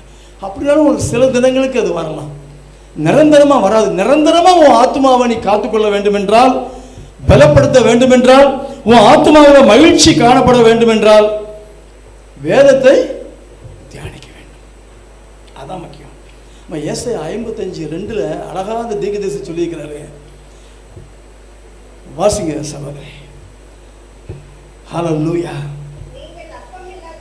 நீங்க அப்பமே இல்லாததற்காக, இதான் சாப்பாடு. எதை சாப்பிடணும்னு தெரிஞ்சுக்கோங்க. அதை நீங்க சாப்பிடாம அப்பம் இல்லாதவைகளுக்கு நீங்க பணத்தை போய் செலவழிக்கிறீங்க. திருப்தி, உங்களை திருப்தி செய்யாத பொருளுக்காக உங்கள் பிரயாசத்தையும் செலவழிப்பானே. ஏன் போய் அங்கே இங்கே போய் ரூபாயை போட்டு செலவழிக்கிறீங்க? அதை வாங்கியாச்சுன்னா என் வாழ்க்கை சந்தோஷமாயிரும், இதை வாங்கியாச்சுன்னா என் வாழ்க்கை சந்தோஷமாயிரும், ஒரு கார் வாங்கியாச்சுன்னா என் சந்தோஷமாயிரும் என் வாழ்க்கை, என் ரூம்ல ஏசி மாட்டியாச்சுன்னா என் வாழ்க்கை சந்தோஷமாயிரும். நத்திங். ஆகவே ஆக வேண்டான்னு சொல்ல நான். இந்த உலக பொருள்கள் உங்களுக்கு அந்த சந்தோஷத்தை கொடுக்காது. வாசிங்க. கர்த்தர் சொல்றாரு, நீங்கள் எனக்கு கவனமாய் செவி கொடுத்து நலமானதை சாப்பிடுங்கள். என்னது? சிக்கனா, மட்டனா, பிரியாணியா? நலமானதை சாப்பிடணுமா? என்னதை சாப்பிடணும்? உன் ஆத்மாவுக்கு நீ சாப்பிடணும். உன் ஆத்மாவுக்கு எதை சாப்பிடணும்? வசனங்களை படிக்கணும். படித்தா போதுமா? சாப்பிட்டா போதுமா? அது ஜீரணிக்கணும்ல உள்ள நமக்கு. அது மாதிரி தான் வசனங்களை படித்தா போதுமா? தியானிக்கணும். அந்த வசனத்தை ஓப்பன் பண்ணணும், திறந்து பார்க்கணும். வெளிச்சம் வரும், உன்னை வழி நடத்துவார் கர்த்தர். நீ செய்ய வேண்டிய காரியங்களை கற்றுக் கொடுப்பார். நான் உனக்கு போதித்து நீ நடக்க வேண்டிய வழியை உனக்கு காட்டுவேன். வந்து காமிச்சிட்டு இருப்பாரா? கையை பிடிச்சி வழியை கொண்டு போய் வசனத்தை கொடுக்காரு. வசனத்தை இருதயத்தில் வை, எடுத்து ஓப்பன் பண்ணு, வெளிச்சம் வரும், ரெவலேஷன், வெளிப்பாடு வரும், புரிதுகள். கர்த்தர் உனக்கு என்ன சொல்றாருங்கிறத. ஹல்லேலூயா, ஹல்லேலூயா. வாசிங்க சிஸ்டர் தொடர்ந்து. அப்பொழுது உங்கள் ஆத்துமா கொழுப்பான பதார்த்தத்தினால் மகிழ்ச்சியா இருக்கும். உங்க ஆத்துமா கொழுத்த பதார்த்தத்தினால். அந்த கொழுத்த பதார்த்தம் என்னது? கற்பனைகள், கட்டளைகள், வசனங்கள். அதான் கொழுத்த பதார்த்தம். நலமானதை சாப்பிடுங்கள். அதான் நலமானது. சாப்பிடணும், நல்லா சாப்பிடணும். இந்த பூமியில் சாப்பிட்டா கொலஸ்ட்ரால் வந்துடும், சுகர் வந்துடும், வெயிட் போட்டுரும், இன்டைஜஷன் வந்துடும், ஆசிடிட்டி வந்துடும், எல்லாம் வந்துடும் இல்லையா? ஆனால் வேத வசனங்களை சாப்பிட்டீங்கன்னா எவ்வளோ சாப்பிட்டாலும் என்ன பிரதர் ஜான்சன் பிரதர் திகட்டாது. எவ்வளோ சாப்பிட்டாலும் உள்ளே போய்கிட்டே இருக்கும் ஆத்மாவுக்குள்ள. புரியுதா? ஆமாம். உங்கள் இருதயம் சின்னது நினைக்காதீங்க. வேதம் சொல்லுது, அந்த வசனத்தை சொல்ல நேரம் இல்லை. இந்த இருதயம் என்ன ஆகும் தெரியுமா? வசனத்தை உள்ளே போட போட அந்த இருதயம் எக்ஸ்பேண்ட் ஆகிட்டே போகும், எக்ஸ்பேண்ட் ஆகிட்டே போகும். எவ்வளோ தூரம்னு கணக்கு கிடையாது. எவ்வளோ வசனத்தை போட்டாலும் அந்த ஹார்ட் வந்து எக்ஸ்பேண்ட் ஆகிட்டே போகும். எல்லா வசனங்களையும் வாங்கிக்கிடும். ரொம்ப முக்கியம். ஹல்லேலூயா. கொழுப்பான பதார்த்தத்தினால் உங்கள் ஆத்மா மகிழ்ச்சி ஆகும் என்று கர்த்தர் சொல்லுகிறார். ஹல்லேலூயா. அதே போல வேதத்தை தியானிக்கும் பொழுது உனக்கு பலன் உண்டாகும், உனக்கு பலன் உண்டாகும். ஏன்னா கொழுப்பான பதார்த்தத்தை சாப்பிட்ருக்கீங்க, உங்களுக்கு திடன் உண்டாகும், சத்துவம் கிடைக்கும். நீங்கள் சொல்லுவீங்க, நைட்டில் நான் 3 மணிக்கு எழுந்திரிச்சு தியானம் பண்ணால் 5 மணி வரைக்கும் நான் தியானம் பண்ணி ஜெபம் பண்ணால் 3 மணிலேருந்து 4 மணி வரைக்கும் தியானம், 4 மணிலேருந்து 5 மணி வரைக்கும் ஜெபம் அப்படின்னு இருந்தால் நான் என்னங்க செய்கிறது? உடம்பு என்னதுக்காகும்? ஒன்றும் ஆகாது. கொழுப்பான பதார்த்தத்தை சாப்பிட்ருக்கீங்க, தைரியமாக இருப்பீங்க, உங்களை ஒன்றும் சேதப்படுத்தாது, கவலைப்படாதீங்க, ஒன்றுமே ஆகாது. அந்த 2 மணி நேரத்துக்கு மேலே ரெஸ்ட்டு உங்களுக்கு கர்த்தர் கொடுப்பார். உங்கள் சரீரத்துக்கு தேவையான ரெஸ்ட்டை கர்த்தர் கொடுப்பார். டைமே வேஸ்ட் ஆகாது. நான் சாட்சி. எவ்வளோ நேரம் உட்காந்துருக்கேன் அதிகாலையில், நான் எவ்வளோ மணிக்கணக்காக, ஒன்றுமே ஆகாது. மார்னிங் எழுந்து உங்கள் வேலையை பார்க்க முடியும். ஹல்லேலூயா. 3 to 4 தியானம், 4 to 5 ஜெபம், 5 to 6 வாக்கிங். 6 மணிக்கு மேலே உங்கள் வேலையெல்லாம் பாருங்கள், டைம் நிறைய கிடைக்கும் உங்களுக்கு. ஹல்லேலூயா. கர்த்தர் உங்களை அளவில்லாமல் ஆஸ்வதிப்பார், அளவில்லாமல் ஆஸ்வதிப்பார். அருமையான காரியத்தை அவரை இன்று நமக்கு வெளிப்படுத்தி இருக்கிறார். அதான் நமக்கு கிடைச்ச ரெவலேஷன், நமக்கு கிடைச்ச பெரிய கிஃப்ட். இன்னைக்கு கர்த்தர் நம்மை ஆஸ்வதிக்கிறார், வழி நடத்துகிறார், பெரிய காரியங்களை செய்கிறார். ஒப்பு கொடுங்கள், தியானிக்க உங்களை ஆயத்தப்படுத்துங்கள். கர்த்தர் பெரிய காரியங்களை செய்வார். ஹல்லேலூயா, ஹல்லேலூயா, ஹல்லேலூயா. என் ஆத்மாவே கர்த்தரை ஸ்தோத்திரி, என் முழு உள்ளமே அவருடைய பரிசுத்த நாமத்தை ஸ்தோத்திரி. என் ஆத்மாவே கர்த்தரை ஸ்தோத்திரி, அவர் செய்த சகல உபகாரங்களையும் மறவாதே. கர்த்தராகிய இயேசு கிறிஸ்துவின் கிருபையும் பிதாவாகிய தேவனுடைய அன்பும் பரிசுத்த ஆவியின் சந்தோஷமும் சமாதானமும் அனுதினமும் உங்களை வழி நடத்தட்டும். ஹல்லேலூயா. தியான நேரத்தில் பரிசுத்த ஆவியானவர் உங்களோடு இடைப்பட்டு உங்களுக்கு எல்லாவற்றையும் கற்றுக் கொடுத்து உங்களை பலப்படுத்துவார். ஒப்பு கொடுங்க தைரியமா, சரியா? ஹல்லேலூயா, ஹல்லேலூயா. இந்த ஆன்லைனில் எங்களோடு இணைந்திருக்கும் அன்பு உள்ளங்களுக்கும் இயேசுவின் நாமத்தில் எங்கள் வாழ்த்துக்களை கூறிக்கொள்கிறோம்.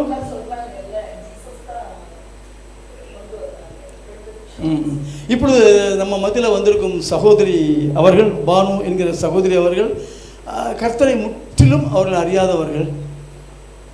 இப்பொழுது கர்த்தர் அவர்களை தொற்றிருக்கிறார். சில காரியங்களை அவங்க சொல்லும் போது எனக்கே ஆச்சரியமாக இருக்கும். இப்போ சில காரியங்களை அவங்க நம்ம முன்னாடி அவங்க ஷேர் பண்ணுவாங்க. ஒரு 2 minutes அவங்களுக்கு நம்ம கொடுப்போம். சொன்னாங்கல்ல, அந்த காரியத்தை மட்டும் நீங்கள் மெயினாக இங்கே வந்து சொல்லட்டுமா? அங்கே இங்கே வந்துட்டுமா? அக்கா இங்கே